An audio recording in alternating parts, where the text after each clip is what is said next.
అందరికీ నమస్కారం. ఈరోజు మనం చెప్పుకోబోయే కథ మెట్టినిల్లే కావాలి ముగింపు భాగం. కథలోకి వెళ్ళబోయే ముందు మీరు కనుక మన ఛానల్ని ఫస్ట్ టైం చూస్తున్నట్లయితే తప్పకుండా మన ఛానల్ని లైక్ చేయండి, షేర్ చేయండి, సబ్స్క్రైబ్ చేయండి, బెల్ ఐకాన్ క్లిక్ చేసి ఆల్ అనే బటన్ని ప్రెస్ చేయడం మర్చిపోకండి.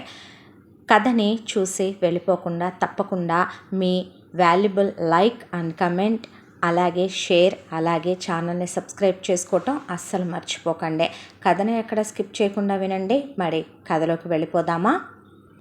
చాలా ఆవేశంతో ఇంటికి బయలుదేరొచ్చాడు సురేష్. వచ్చేపాటికి జ్యోతి ఎదురుగా రెడీ అయి నిలబడి రా బెడ్రూమ్లోకి వెళదామని చెయ్యి పట్టుకుంది. పట్టుకునేసరికి ముందు చెయ్యి వదలవే అని లాగి కొట్టడంతో ఒక్కసారి వెళ్ళి అక్కడే కూర్చొని ఉన్న విజయమ్మ మీద పడింది.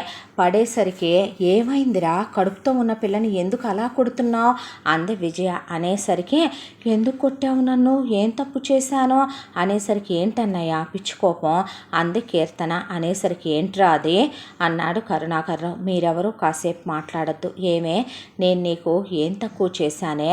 కూటికి గతిలేని నిన్ను, అడుక్కు తినే నిన్ను, అలగా దానివైన నిన్ను, లో క్లాస్ దానివైన నిన్ను, ఒక పూట తినటానికి కూడా జరక్క చెల్లెల్ని కూలి పనికి పాచి పనికి పెట్టి నీ అమ్మ బాబు నువ్వు ముగ్గురు దాని మీద పడి తినే ఫ్యామిలీ మీదే. అలాంటి నిన్ను ఇష్టపడి ప్రేమించి 24 గంటల్లో నువ్వేదో పెద్ద పతివ్రతమైనట్టు పోజులు కొడితే, అయ్యో నాకు ప్రేమంటే ఏంటో తెలియదు బాబు, పెళ్ళంటున్నావు కాబట్టి మీ అమ్మా నాన్నల్ని పిలిపించి మా అమ్మా నాన్నతో మాట్లాడు బాబు అన్నావనే అప్పటికప్పుడు మా అమ్మా నాన్నని పిలిపించే లో క్లాస్ గాళ్ళైన నీ అమ్మా నాన్నల్ని అడిగి నీ అమ్మ బాబుల్ని మళ్ళీ టైం తీసుకోమని మా అమ్మ టైం ఇవ్వటం ఒకటి ఆలోచించే. ఎంత ప్రేమించానే, ఎంత నమ్మానే, ఎంత సుఖపెట్టానే నిన్ను. ఏ మగాడు నేను నిన్ను సుఖపెట్టినంత సుఖపెట్టగలడే? చెవులు మూసేసుకుంది విజయమ్మ. అయితే షో అనే కీర్తన అటు తిరిగిపోతే ఏం మాటలు రావే అన్నాడు కరుణాకర్రావు. అవును నాన్న, కనీసం 1 ఇయర్ చెల్లి హనీమూన్కి వెళ్ళమందని ఒక్కచోట ఇది నన్ను సైట్ సీయింగ్కి వెళ్ళనిచ్చింది అనుకుంటున్నావా? రూములో నుంచి కాలు బయట పెట్టనిచ్చింది అనుకుంటున్నావా? మగాడికి ఆడదాని పొందు కోరుకునే అంత పిచ్చి సుఖం మోజు మీద వ్యామోహం ఉంటే వాడికి మదపిచ్చి, వాడికి స్త్రీ వ్యామోహం ఎక్కువ, వాడు పెద్ద తేడా వెధవ, వాడు అసలు ఒట్టి ముండలు ముఠాకోరోడు అని నానా మాటలు ట్యాగ్లేసేస్తారు ఆడవాళ్ళు. మరి 24 గంటలు ఇది ఒక మగాణ్ణి నన్ను సుఖపెట్టు నువ్వు సుఖపడు, నన్ను సుఖపెట్టు నువ్వు సుఖపడు అనే ఇలాంటి ఆడవాళ్ళని ఏమంటారో? రే పడగ్గది విషయాలు ఏంట్రా ఇలా హాల్లో? పిచ్చి పట్టిందా నీకు? ఏమైంది అంది జ్యోతే. ఏమైందా? ఆ కడుపులో బిడ్డలకి తండ్రి ఎవడే? నువ్వే. పిచ్చి పిచ్చిగా మాట్లాడితే పళ్ళు రాలిపోతాయి బజారుదానా. నీకన్నా వేసెలు వెలయాళ్ళు కూడా నయం కదే. వాళ్ళకు కూడా ఒక నీతి అనేది ఉంటుంది. పొద్దున్న లేచిన దగ్గర నుంచి రాత్రి వరకు నిన్ను చూసిన క్షణం నుంచి నీ గురించి తప్ప దేని గురించి కల్లో కూడా ఊహించేరుగా నేను. లైఫ్లో ఎవరికైనా పాస్ట్లు ఉంటాయి. నాకు అలా ఉన్న లవ్ స్టోరీలు, 1 నైట్ స్టాండ్లో ఏదో షార్ట్ టైం రిలేషన్షిప్లు తప్ప అవి కూడా నేను నీకు ఓపెన్గా మన ఫస్ట్ నైట్ అప్పుడే చెప్పాను. నువ్వు అలాంటి ఏముందిలేండి, ఎవరు చెయ్యని తప్పులు, అయినా మిమ్మల్ని సరిగ్గా పెంచలేదు మీ అమ్మా నాన్న అన్నావు కదే మా మమ్మీ డాడీనే. మరి నువ్వు మహాపతివ్రతవే, నువ్వు దేవతవే.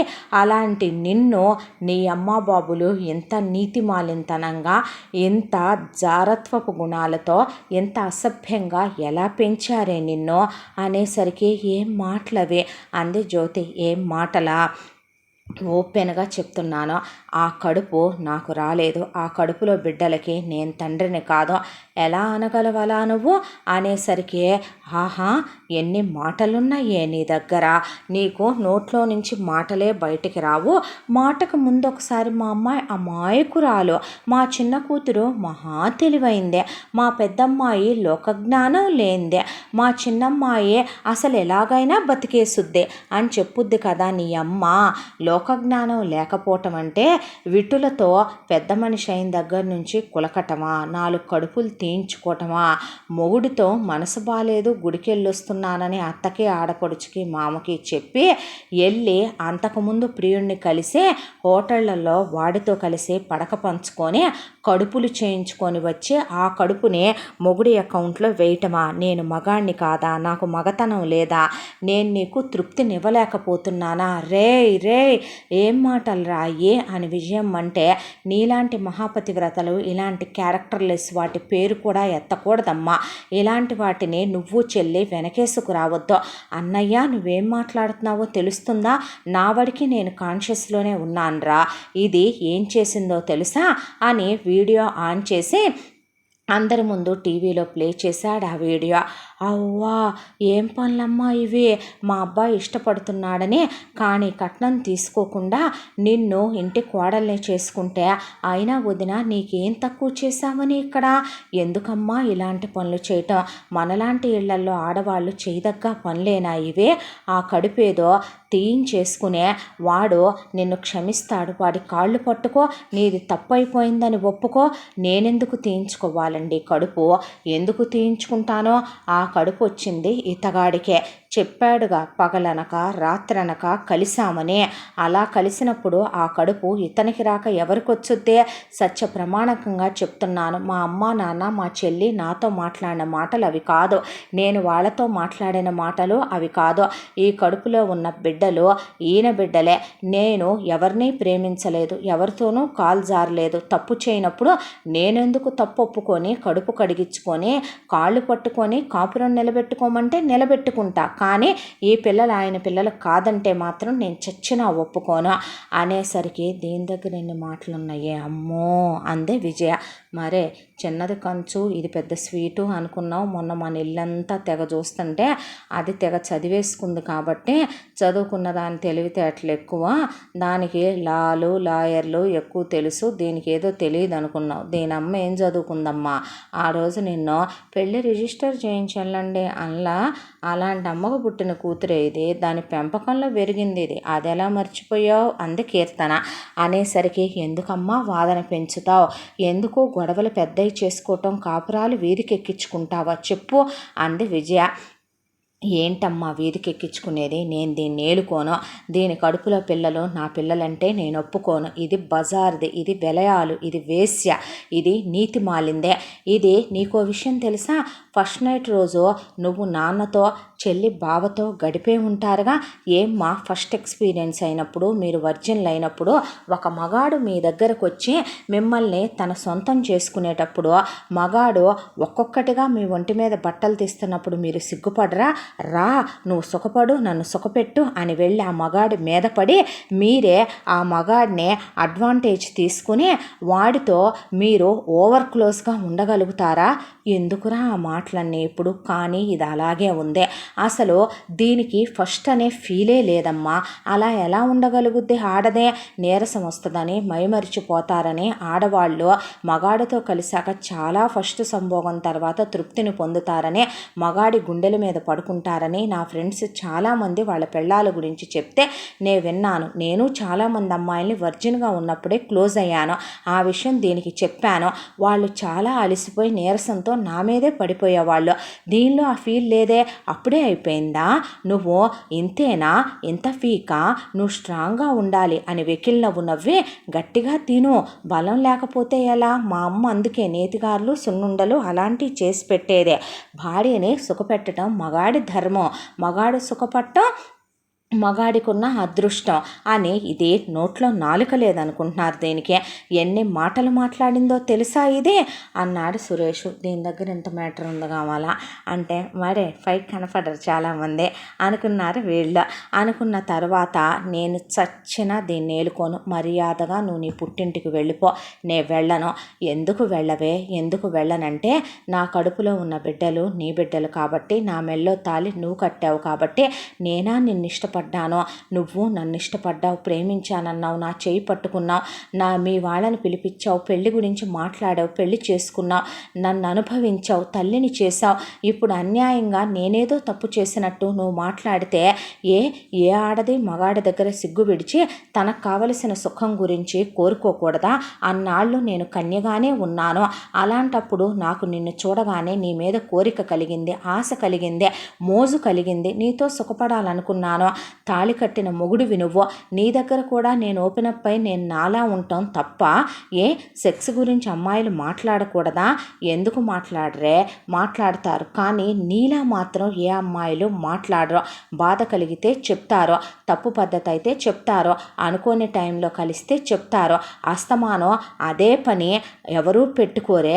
ఒక్కరోజైనా నువ్వు మా అమ్మకు కానీ, మా నాన్నకు కానీ, మా చెల్లికి కానీ, మా తమ్ముడికి కానీ ఇంటికి ఫోన్ చేసావా? చివరికి నీ అమ్మ బాబుకి, నీ చెల్లెలికి ఫోన్ చేసావా? పొద్దున్న లేసిన దగ్గర నుంచి బాత్రూంలో మొదలుపెట్టి నీకు స్విమ్మింగ్ పూల్ అనే తేడా లేదు, బెడ్రూమ్ అనే తేడా లేదు, బాల్కనీ అనే తేడా లేదు. నీలాంటి వాటిని ఏమంటారే? ఏ టైప్ లేడీస్ అంటారో? మరి నేనన్నప్పుడు నువ్వు కాదనలేదే. ఆ రోజు నువ్వు నిజంగా నా భార్యగా నన్ను అడుగుతున్నావు అనుకున్నాను. మరి ఈరోజు నీ మీద నాకు ఆ ఉద్దేశాలు లేవు. ఎందుకో తెలుసా? ఎప్పుడైతే ఈ వీడియో చూశానో, ఎప్పుడైతే నీ నోటి వెంట, మీ అమ్మ నోటి వెంట ఆ మాటలు విన్నానో, మీ అమ్మ నాన్న ఎలాంటి వాళ్ళో తెలుసా? కుదరలేదు కానీ చిన్నదాన్ని పాచి పనికి పంపించి నిన్ను మీ అమ్మ తారుస్తూ బిజినెస్ చేసిందనమాట. అదేదో మీ అమ్మ కూడా చేయిపోయిందా? అవునులే. ఇంతకీ మీ నాన్నేనా? మీ ఇద్దరికి నాన్న? ఏంటా మాటలు? నువ్వేంటి? నీ మాటలేంటి? అవును, కరుగ్గా ఉన్నాయా? బాధగా ఉన్నాయా? నిజాలు ఇలాగే ఉంటాయమ్మా. మరి నీ కడుపులో పిండాలు నావి కాదు అన్నప్పుడు నాకెంత బాధగా ఉంటుంది? నీతి మాలిందానా అని అక్కడి నుంచి చెత్తగా కొట్టి జ్యోతిని బెడ్రూమ్లో నుంచి జ్యోతివన్నీ బయటికి విసిరేసి, అమ్మా నువ్వేం చేస్తావో నాకు తెలీదు, ఇది ఇంట్లో ఉండటానికి వీల్లేదు, ఉంటే నేనుండను, శాశ్వతంగా నేను దూరంగా వెళ్ళిపోవాల్సి వస్తుంది, ఏ అబ్రాడ్కో ఆలోచించుకోండి, వెంటనే డాడీ దీనికి నాకు విడాకులు ఏర్పాటు చేయండి, నేను చచ్చినా దీంతో కలిసి ఉండలేను చెల్లి అని చెప్పి లోపలికి వెళ్ళి డోర్ మూసేసుకొని గదిలో అన్నీ పగలగొట్టేశాడు సురేష్. దాంతో నాన్న నువ్వు మనసు పాడు చేసుకోకమ్మా, కాలం దేనికైనా సమాధానం చెప్పుద్దురా, నువ్వు ఆరోగ్యం పాడు చేసుకోకు నాన్న, నీకేమైనా అయితే మేము బ్రతుకుతామట్రా, మేము మాట్లాడతాం ఆ అమ్మాయితో, నువ్వు కోపం తెచ్చుకోకు నాన్న అని లోపలికి తీసుకెళ్ళి అమ్మ చెల్లెలు నాన్న కలిసి కూర్చోబెట్టి సురేష్ని సవరదీసి ఇక అవని ఇవని చెప్పి ఫ్రెష్ అయ్యి రమ్మనమని అమ్మ నాన్నను పట్టుకొని ఏడ్చి, చెల్లెలు ఒళ్ళో పడి ఏడ్చి కూర్చోబెట్టి భోజనం పెట్టి పాలు తాగిచ్చి మాత్ర వేసుకో ప్రశాంతంగా నిద్రపో అని ఒక నిద్ర మాత్ర ఇచ్చి పడుకోబెట్టి కిందకి దిగొచ్చారు. ఒళ్ళంతా కడుపుతో ఉందని కూడా లేకుండా దారుణంగా కొట్టాడు సురేష్. ఒళ్ళంతా పగిలిపోయింది. బెల్ట్ బకిల్ సైడ్ పెట్టి కొట్టేపాటికి బాగా తగిలినాయి ఒళ్ళంతా దెబ్బలు. అంత దాంట్లో కూడా ఒకటి గమనించావా అమ్మ? అంది కీర్తన. ఏంటే? అది పొట్టకి 2 చేతులు అడ్డం పెట్టి ఒక్క దెబ్బ కూడా పొట్ట మీద తగలనివ్వలా. వాడు షూ పెట్టి తొక్కేపోయాడా దీని పొట్ట మీద, ఆ కాళ్ళను కూడా వెనక్కి తోసేసింది. అది గమనించావా నువ్వు? సరేలే, ఇప్పుడు జరగాల్సిందేంటో చూద్దాం పదా అనే లేమ్మా లే అని కింద పడిపోయి ఉన్న జ్యోతిని లేపి ఫస్ట్ ఎయిడ్ చేసి ఆయింట్మెంట్లు రాసి పనమ్మాయిని ఒక చిటికేగానే వెంటనే ఫ్రూట్ జ్యూసు భోజనం తీసుకొస్తే జ్యోతికి తినిపించబోతే అక్కర్లేదు నేనే తింటాను అని డైనింగ్ టేబుల్ మీద కూర్చొని బకాసురుడు చెల్లెలు తిన్నట్టు ఇంతంత నాన్ వెజ్లు వేసుకొని తింటుంటే, ఏంటమ్మా ఆ తిండే? కోపంలో బాధలో తింటున్నావా? ఏం పర్వాలా, నన్ను కొట్టింది ఎవరు? నా మొగుడేగా, కొడితే మళ్ళీ ఇవాళ కాకపోతే రేపైనా నేను పతివ్రతనని ప్రూవ్ అవ్వకపోదు. ఈ కడుపులో పిల్లలు ఆయన పిల్లలేనని ఆయనకి తెలియకపోదు. అప్పటి వరకు నేను ఆరోగ్యంగా ఉండొద్దు, నా పిల్లలు హెల్దీగా పుట్టొద్దు అనే బకాసురుడి చెల్లెలు తిన్నట్టే తింది జ్యోతి. తిన్న తర్వాత ఇట్రా అని గదిలోకి తీసుకెళ్ళి విజయేశ్వరి కీర్తన మంచం మీద చెరువు పక్కన కూర్చుని, కరుణాకర్రావు అక్కడ పడక కుర్చీలో కూర్చుని, ఎందుకొచ్చిన గొడవమ్మ, ఎందుకొచ్చిన వాదన, ఒక్క విషయం చెప్పమంటావా?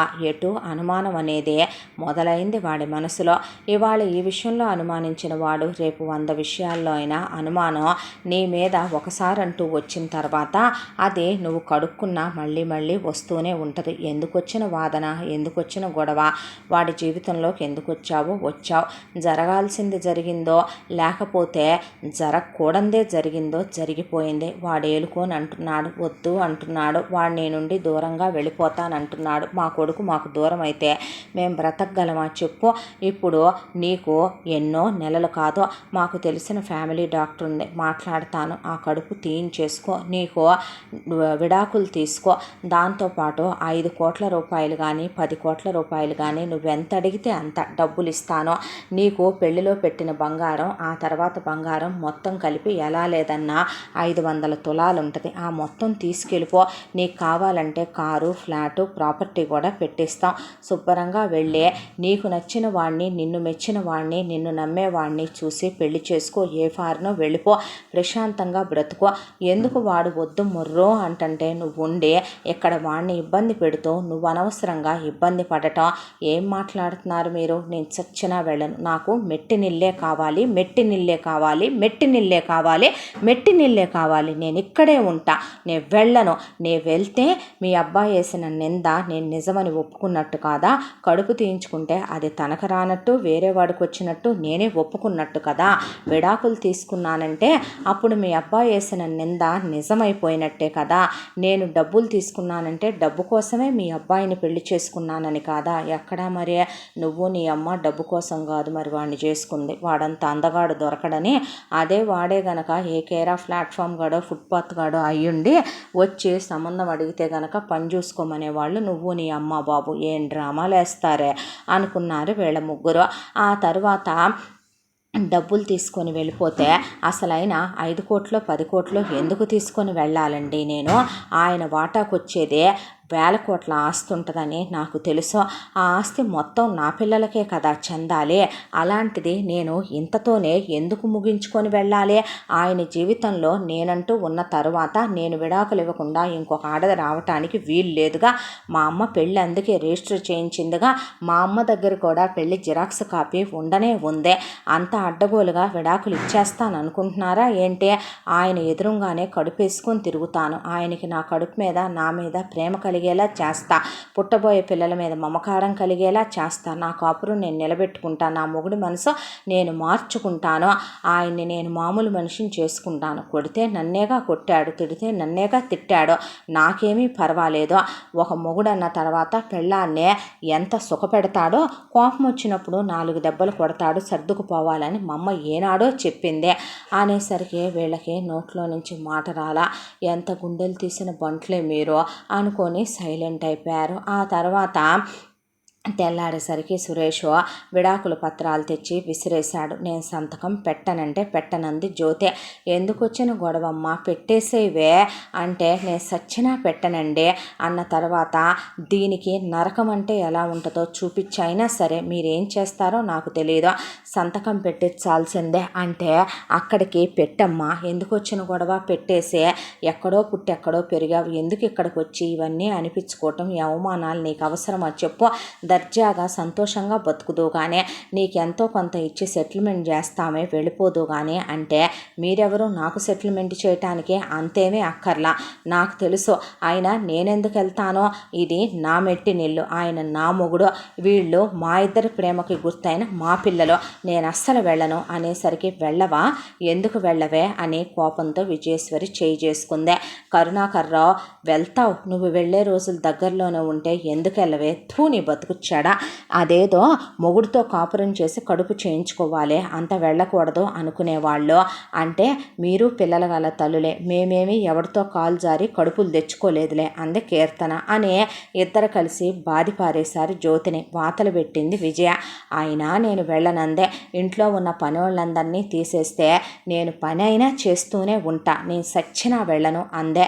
ఆ తరువాత సురేష్ నుంచి దూరం చేసి ఇక స్టోర్ రూమ్లో పడుకోమన్నా అలాగే చెమట్లో తడిసిపోతూ అలాగే నేను అక్కడే పడుకుంటాను, అందుకనే సచ్చినా వెళ్ళనందే.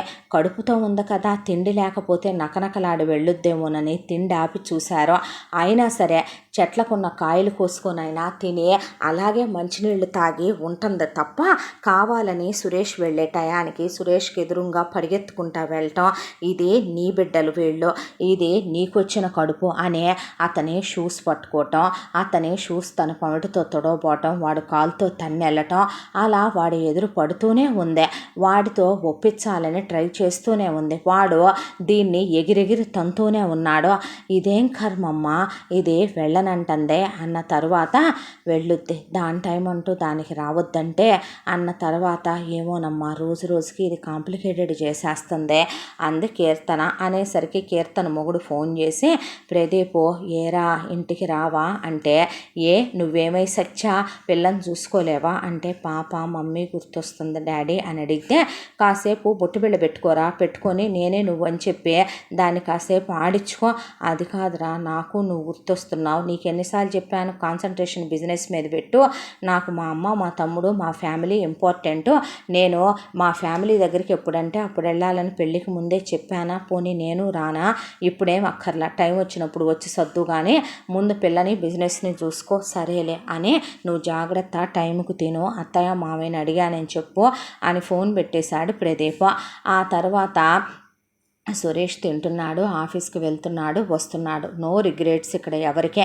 జ్యోతి చాలా కామన్గా తన పని తను చేసుకుంటుంది, ఏ చెట్టు మీద కాయలో కొట్టుకొని తింటుంది, స్నానం చేస్తుంది, ఇంట్లో పనులు చేసుకుంటుంది, పొట్ట మీద మాత్రం గీత కూడా పడకుండా చాలా కేర్ఫుల్గా చూసుకుంటూ తన పని తను చేసుకుంటుంది. ఇంత దాంట్లో పుట్టింటికి ఫోన్ చేసింది. పుట్టింటికి ఫోన్ చేసి అమ్మా నాన్నలతో బావురుమని ఏడ్చి మొగుడు అనుమానించాడని, నిందలేశాడని, ఇలా వీడియోలు చూపించాడని, ఇలా ఇంట్లోంచి బయటకు వెళ్ళమన్నాడని, అత్త వాళ్ళు చిత్రహింసలు పెడుతున్నారని, డబ్బులు ఇస్తామన్నారని, నేను వెళ్ళనన్నానని, ఇలా మొత్తం చెప్పుకొచ్చేపాటికి లక్ష్మికి శ్రీనివాసరావుకి గుండె కదిలిపోయి కాళ్ళు చేతుల్లోంచి వణుకొచ్చేసి దీప అప్పుడే ప్రమోషన్ వచ్చిందని స్వీట్ బాక్స్ తీసుకొని వచ్చింది.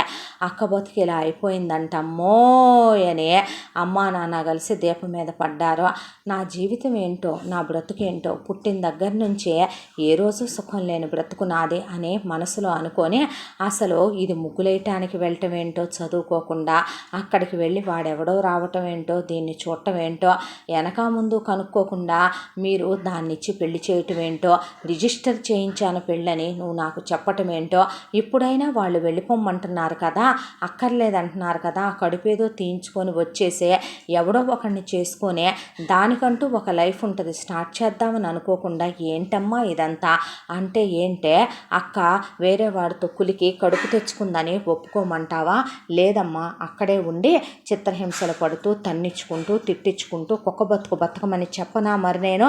అలాంటి వాడు ఎప్పుడైతే కనుక ఆ కడుపు నాకు రాలేదు అని అన్నాడో అంటే వాడు నమ్మాడనే కదా ఆ వీడియోని, వాడు అనుమానించాడనే కదా.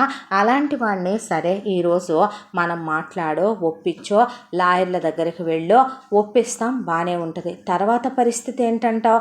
లైఫ్లో ఇలాంటి సిచ్యువేషన్లో ఇంకా రావంటావా? అనుమానంతో ఉన్నోడు గ్యాస్ ఓడితో మాట్లాడినా, కరెంట్ ఓడితో మాట్లాడినా, ఇంటికి ఏ ప్లంబర్ గాడో వచ్చినా అందరితోనూ అక్రమ సంబంధాలే అంటగడతారే అంది దీప. నోరు ముయ్, వెళ్ళి అక్కను చూసొద్దాం పద అని ఈ విషయం ఊళ్ళో తెలియటానికి వీల్లేదు అని మళ్ళీ ఇదేంటి అంది దీప.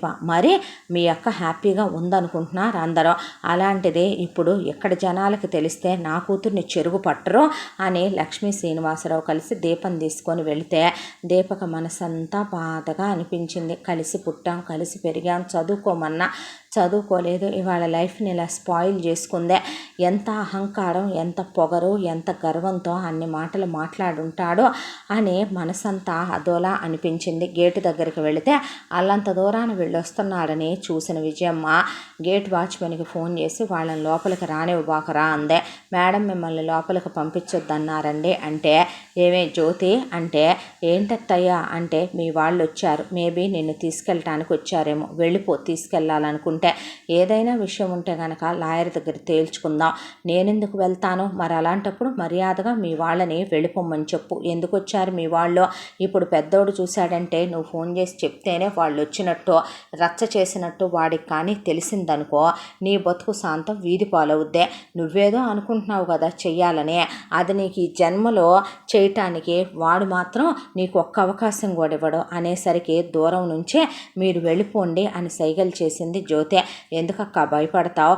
రా వెళ్ళిపోదాం అంటుంటే పైన నుంచి కిటికీలో నుంచి విజయమ్మ కీర్తన చూస్తూనే ఉంటే, మీరు వెళ్ళండే అన్న తర్వాత అది కాదమ్మా అంటూ ఉండగా వెక్కి వెక్కి ఏడ్చి, నేను బాగానే ఉన్నానమ్మా ఇక్కడ, మీరు వెళ్ళిపోండే, మీరు రమ్మన్నా సరే నేను రాను. ఎందుకు రావక్క? ఆ కడుపు వాళ్ళది కాదు అంటున్నప్పుడు అతని పిల్లల్ని మోయాల్సిన కర్మ నీకేం పట్టిందే?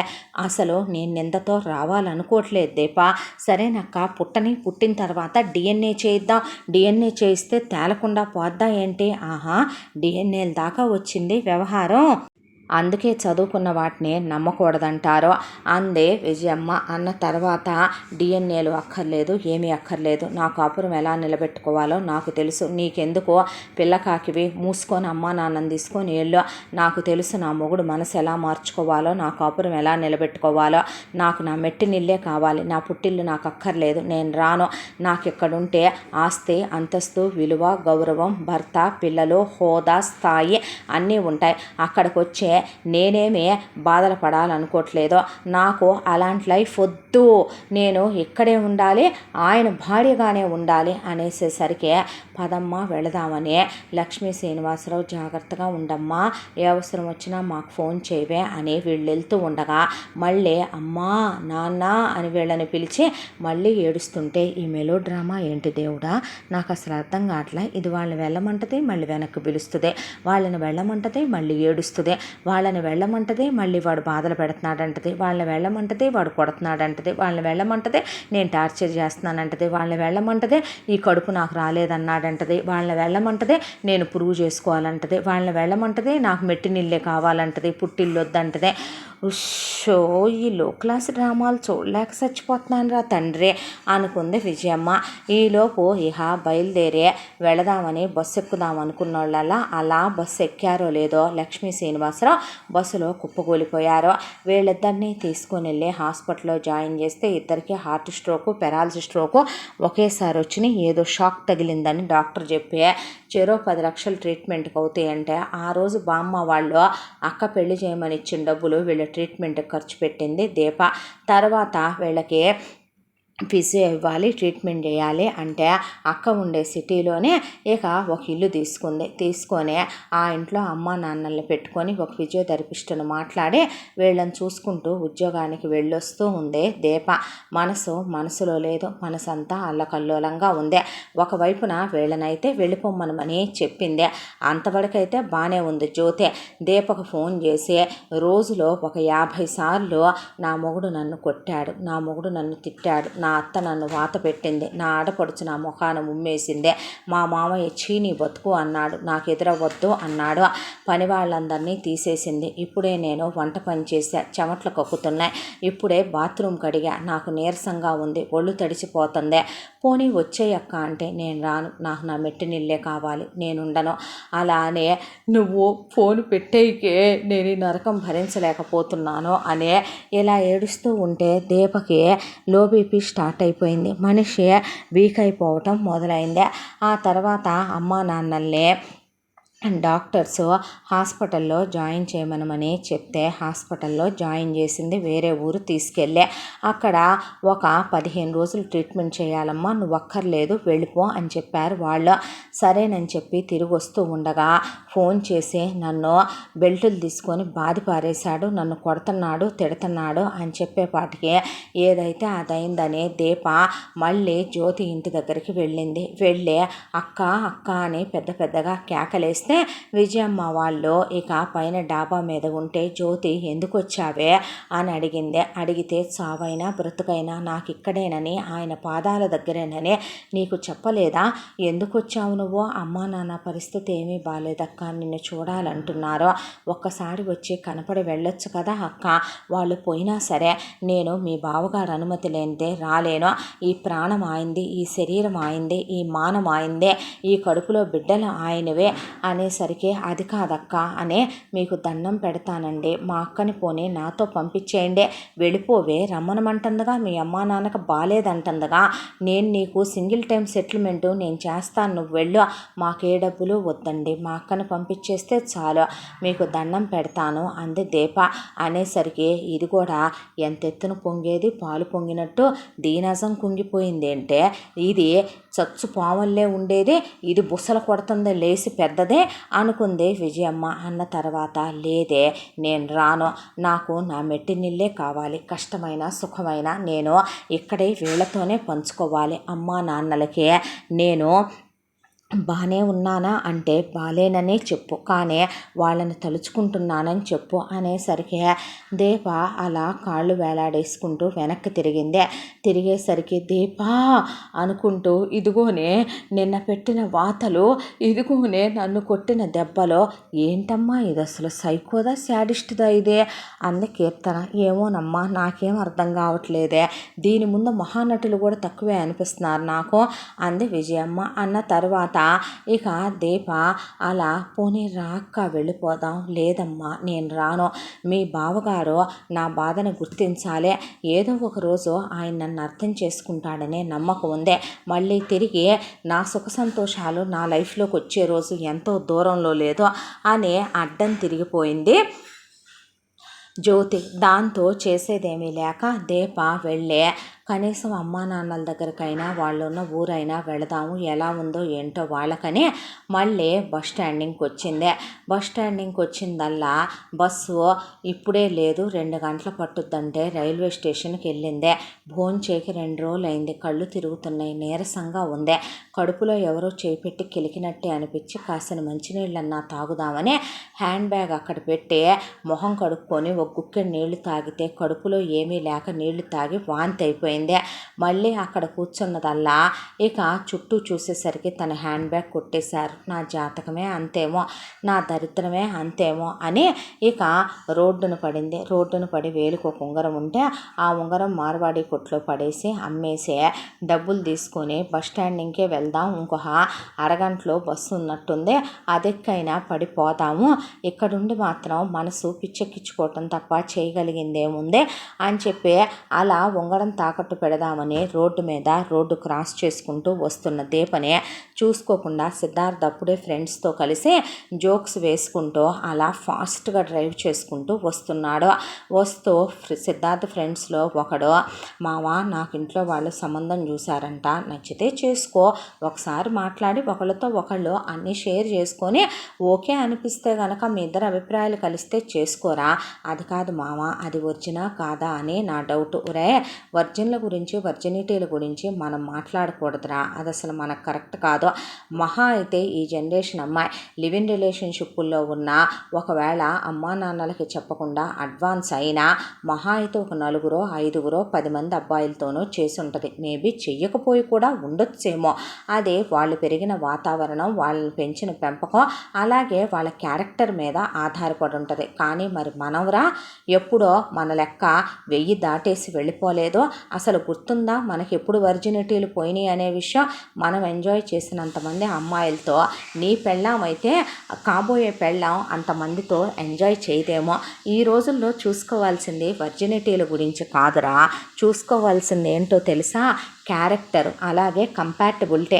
ఒకళ్ళతో ఒకళ్ళకి అభిప్రాయాలు కలుస్తాయా లేదా, లైఫ్ లాంగ్ కలిసి ఉండగలమా లేదా అని చూసుకోవాలి తప్ప ఇవన్నీ అనవసరమైన బ్లాబ్లా నాన్సెన్స్ అనిపించట్లేదు నీకు? అయినా ఒక విషయం చెప్పమంటావా, కేవలం తప్పులు మన చేసుకునే అమ్మాయిలే చేస్తారు. మనం పతివ్రత పురుషులం అన్నట్టు నువ్వు కలరింగ్ ఇవ్వకు, తాట తీస్తాను. ఒక విషయం చెప్పనా, ఏదున్నా అమ్మాయితో ఓపెన్గా చెప్పు. ఆ అమ్మాయి నిన్ను యాక్సెప్ట్ చేసి ఓకే అందనుకో, దెన్ ఇంకో స్టెప్ తీసుకో. ఆ అమ్మాయిని నువ్వు అంతే ఓపెన్గా అడుగు, నువ్వు వర్జిన్వేనా అని. ఒక విషయం చెప్పమంటావా, డాక్టర్లు కూడా ఆ వర్జినిటీ అవునా కాదా అని అమ్మాయిలని అబ్బాయిల్ని ప్రూవ్ చేసి చెప్పలేరురా, ఆ దేవుడు తప్ప. క్యారెక్టర్ అనేది మన మనసుకు సంబంధించింది. అయినా before marriage life, after marriage life వేరేగా ఉంటుంది ఎవరికైనా. బిఫోర్ మ్యారేజ్ లైఫ్ అబ్బాయిలకైనా అమ్మాయిలకైనా రెస్పాన్సిబిలిటీస్ ఉండవురా. అప్పటి వరకు వాళ్ళు రెక్కలు విప్పిన పక్షులు, ఎక్కడో అమ్మా నాన్నల మాట వింటున్నట్టు నీలా డ్రామాలు ఆడేవాళ్ళు కొంతమంది అయితే, ఇక అమ్మా నాన్నల గీసిన గీట దాటనట్టు ఉండే సంస్కారీ బహుల్లాగా డ్రామాలు ఆడేవాళ్ళు అమ్మాయిల్లో చాలామంది ఉన్నారు. పెళ్ళి అవ్వంగానే ఏ ఫారెన్ కంట్రీలకు వెళ్ళిపోయి బెస్టెస్ట్ హౌస్ వైఫ్లు అయిపోయి ఎంఎస్లు చేసి ఉద్యోగాలు చేసుకుంటూ పిల్లల్ని కానీ అమెరికాలో ఒక ఇల్లు కొనుక్కొని ఇక హౌస్ వార్మింగ్ ఫోటోలు అని చెప్పి పాత ఇన్స్టాగ్రాములు తీసి మొగుళ్ళ పేర్లు పెట్టి ఇన్స్టాలు పెట్టుకొని దాంట్లో ఫ్రెండ్స్ను కూడా ప్రైవేటుల్లో పెట్టి చూసి ఓకే చేసుకుంటున్నారు అమ్మాయిలు. అబ్బాయిలు అలాగే ఉన్నారు. అయినా ఏదున్నా ఓపెన్గా మాట్లాడే వైఫ్ అండ్ హస్బెండ్ మధ్య ఏ డిస్టర్బెన్సెస్ ఉండవు. మేబీ మనలా అర్థం చేసుకునే అమ్మాయి వస్తే చేసుకుంటే లైఫ్ బాగుంటుంది. లేదనుకో అలాంటి వాళ్ళు వచ్చేంత వరకు వెయిట్ చేసి చేసుకుంటే లైఫ్ బాగుంటుంది. అర్థమైందా రాస్కెల్ అని మాట్లాడుతూ ఉండగానే దీప ఎదురుగా వస్తే రే చూసుకోరా అంటూ ఉండగా బ్రేక్ కొట్టేలోపు కారుతో గుద్దేశాడు. దీప కింద పడిపోయి రోడ్డు దెబ్బ తగిలింది. గబగబా కిందకి దిగెళ్ళి పోయిందంటావా మామ అనేసరికి ఇటు తిప్పి చూసేసరికి మొహం మీద సెల్ ఫోన్ లైట్ వేశాడు ఒక అబ్బాయి. ఈ ఫేస్ ఎక్కడో చూసినట్టుందే. చూడటానికి జ్యోతి దీప ఒకేలా ఉంటారు, కాకపోతే దీప డస్కీగా ఉండటం వల్ల అంతగా గుర్తుపట్టలేకపోయాడు సిద్ధార్థ. కానీ ఈ ఫేస్ నేను బాగా చూశానురా, నువ్వు వెళ్ళావంటావా ఈ అమ్మాయితో, చెప్పు తీసుకొడతా, నేను చూసిన వాళ్ళందరితో నేను బెడ్ షేర్ చేసుకుంటానంటారా రాస్కెల్ అనే. మనకెందుకు వచ్చిన గొడవ మామ, వదిలేసే, ఓ దరిద్రం పోతే పోయింది, ఉంటే ఉంది. రే తప్పు కదూ, మనం కదూ యాక్సిడెంట్ చేసింది అని తీసుకొని వెళ్తే హాస్పిటల్కి ఇప్పుడు ఇది కేసు పెట్టుద్దంటావా, ఇష్యూ చేసుద్దంటావా మామోయ్ అనేసరికి ముందు మీరు ఇక్కడి నుంచి నడవండిరా, నేను చూసుకుంటాను. ఒకవేళ అంతగా కేసు పెట్టి గొడవ అయితే డాడీ ఉన్నాడు చూసుకుంటాడు, నాకు వచ్చిన ప్రాబ్లం ఏమీ లేదులే, కానీ మా మమ్మీ డాడీ ఉండగా మూసుకొని మీరు వెళ్ళండిరా, మా అమ్మ పప్ప బాయ్లును అందరూ బ్రదరు సిస్టరు బాయ్స్ మీరు వెళ్ళి పని చూసుకోండి పోండే. అరే నా గర్ల్ ఫ్రెండ్ ఫోన్ చేస్తుంది, మా నాన్న చేస్తున్నాడు, మా అమ్మ చేస్తున్నాడు, మా అక్క చేస్తుంది, మా అన్నయ్య చేస్తున్నాడు, మా చెల్లి చేస్తుందని జంపు జలాని వాళ్ళు. దాంతో డాక్టర్ని అడిగితే ఒకే ఒక అబ్బాయి సిద్ధార్థకు తోడున్నాడు. నువ్వేంట్రా, నాకెవడూ లేడు కదరా, నువ్వు తప్ప అని ఆ అబ్బాయి తోడుంటే ఎలా ఉంది డాక్టర్ అన్న తర్వాత షీఈ్ అవుట్ ఆఫ్ డేంజర్, కాకపోతే తలకు కొంచెం దెబ్బ తగిలిందే, 2-3 గంటల్లో స్పృహలోకి వచ్చితే ఓకేనా మామ, హ్యాపీయా, చూడరా టైం వచ్చినప్పుడు ఒక్కడూ తోడుండడో, నేనున్నాను కదరా. అదే లేబే, ఎవడి దారి వాళ్ళు చూసావా ఎలా పోయారో, ఎంజాయ్మెంట్లకే ఉంటారేంట్రా ఫ్రెండ్స్ అంటే అన్నాడు సిద్ధార్థ. లైఫ్ని నువ్వు ఒక యాంగిల్లో చూస్తావు, దేవుడు ఒక యాంగిల్లో చూపిద్దాం అనుకుంటాడు. చేసేదేముందే, బై గాడ్ గ్రేస్ అమ్మాయికి ఏమీ కాలేదు కదా, షీఈ్ లక్కీ అనేస్తే ఆ ఫ్రెండ్ మన్ని వెళ్ళరానా అన్నాడు అబ్బాయి. సావలేదంట్లే, బతికే ఉందంట్లే, నువ్వు బయలుదేరో, ఏమన్నా ఉంటే దాని విషయం నేను చూసుకుంటా, సీరియస్ అయితే డాడీని పిలిపిస్తా అన్నాడు సిద్ధార్థ.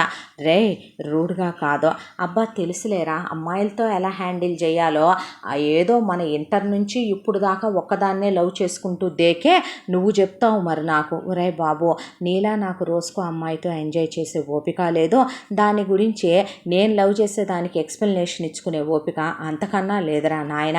మీ ఇద్దరికీ సెట్ అవ్వాల్సిందేలే, లైఫ్ని కొత్తగా చూడటం నీ వల్ల జన్మకు కాదు అన్నాడు సిద్ధార్థ. మీ అమ్మా నాన్న లాంటి అమ్మా నాన్న నాకు లేరు కదరా, నేను ఆర్ఫన్ కదా, నా బతికింతే, పిచ్చివాగుడు వాక్కు, నేను లేనా నీకు అని అన్నట్టు రెంట్ పే చేయాలన్నా వెదవా, ఈ టెన్షన్లో నేను పట్టించుకొని అనుకుంటున్నావా, 50,000 కట్టదీసి అవతల అబ్బాయి చేతిలో పెట్టాడు.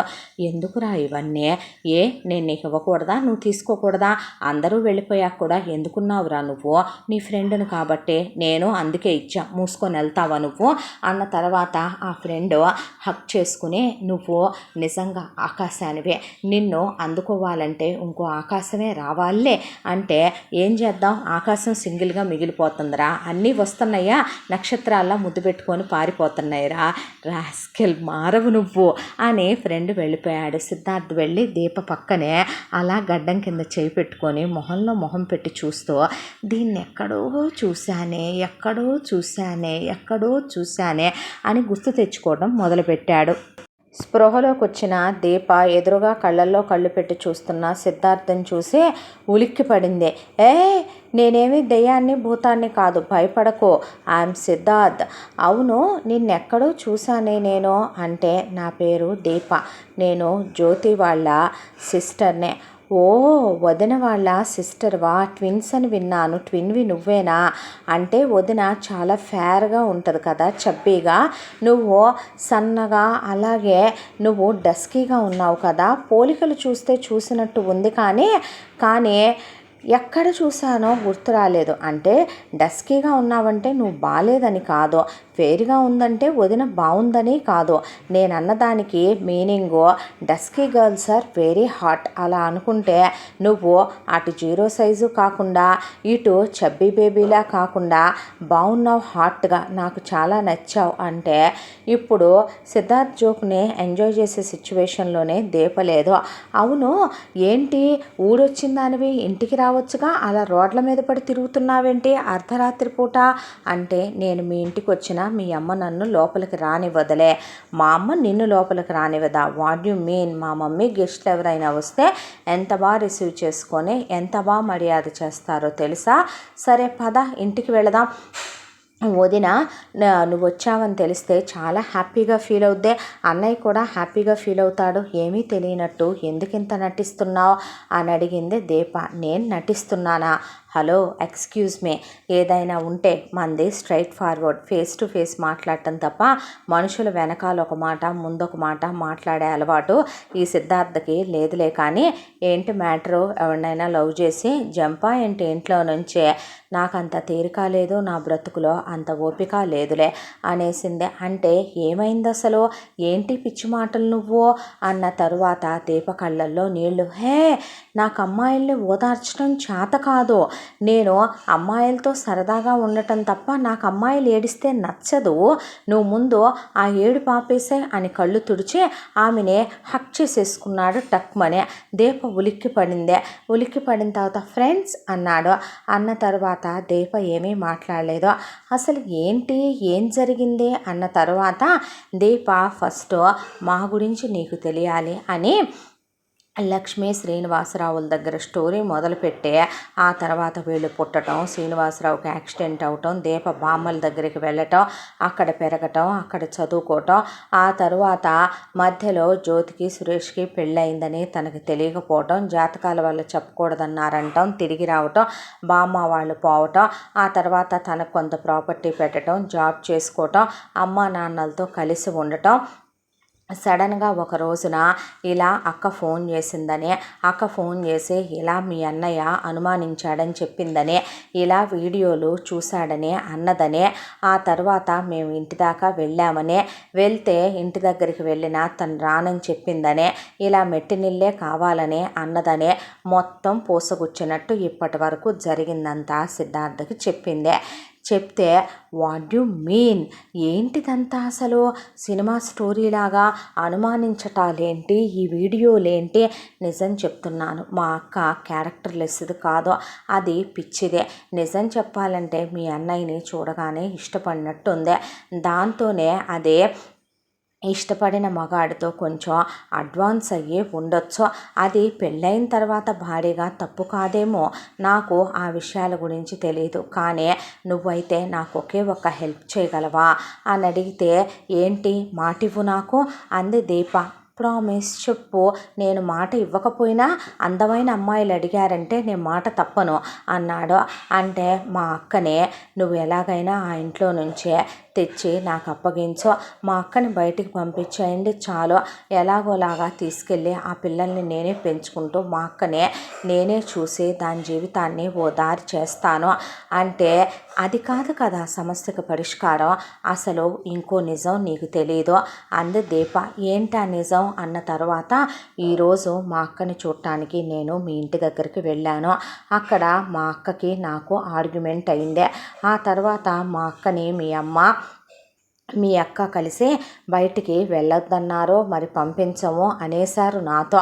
దాంతో మా అక్క రానందే. నేను అలాగే మీ ఇంటి ముందు బస్ స్టాప్ ఉంటే చాలాసేపు నుంచున్నాను.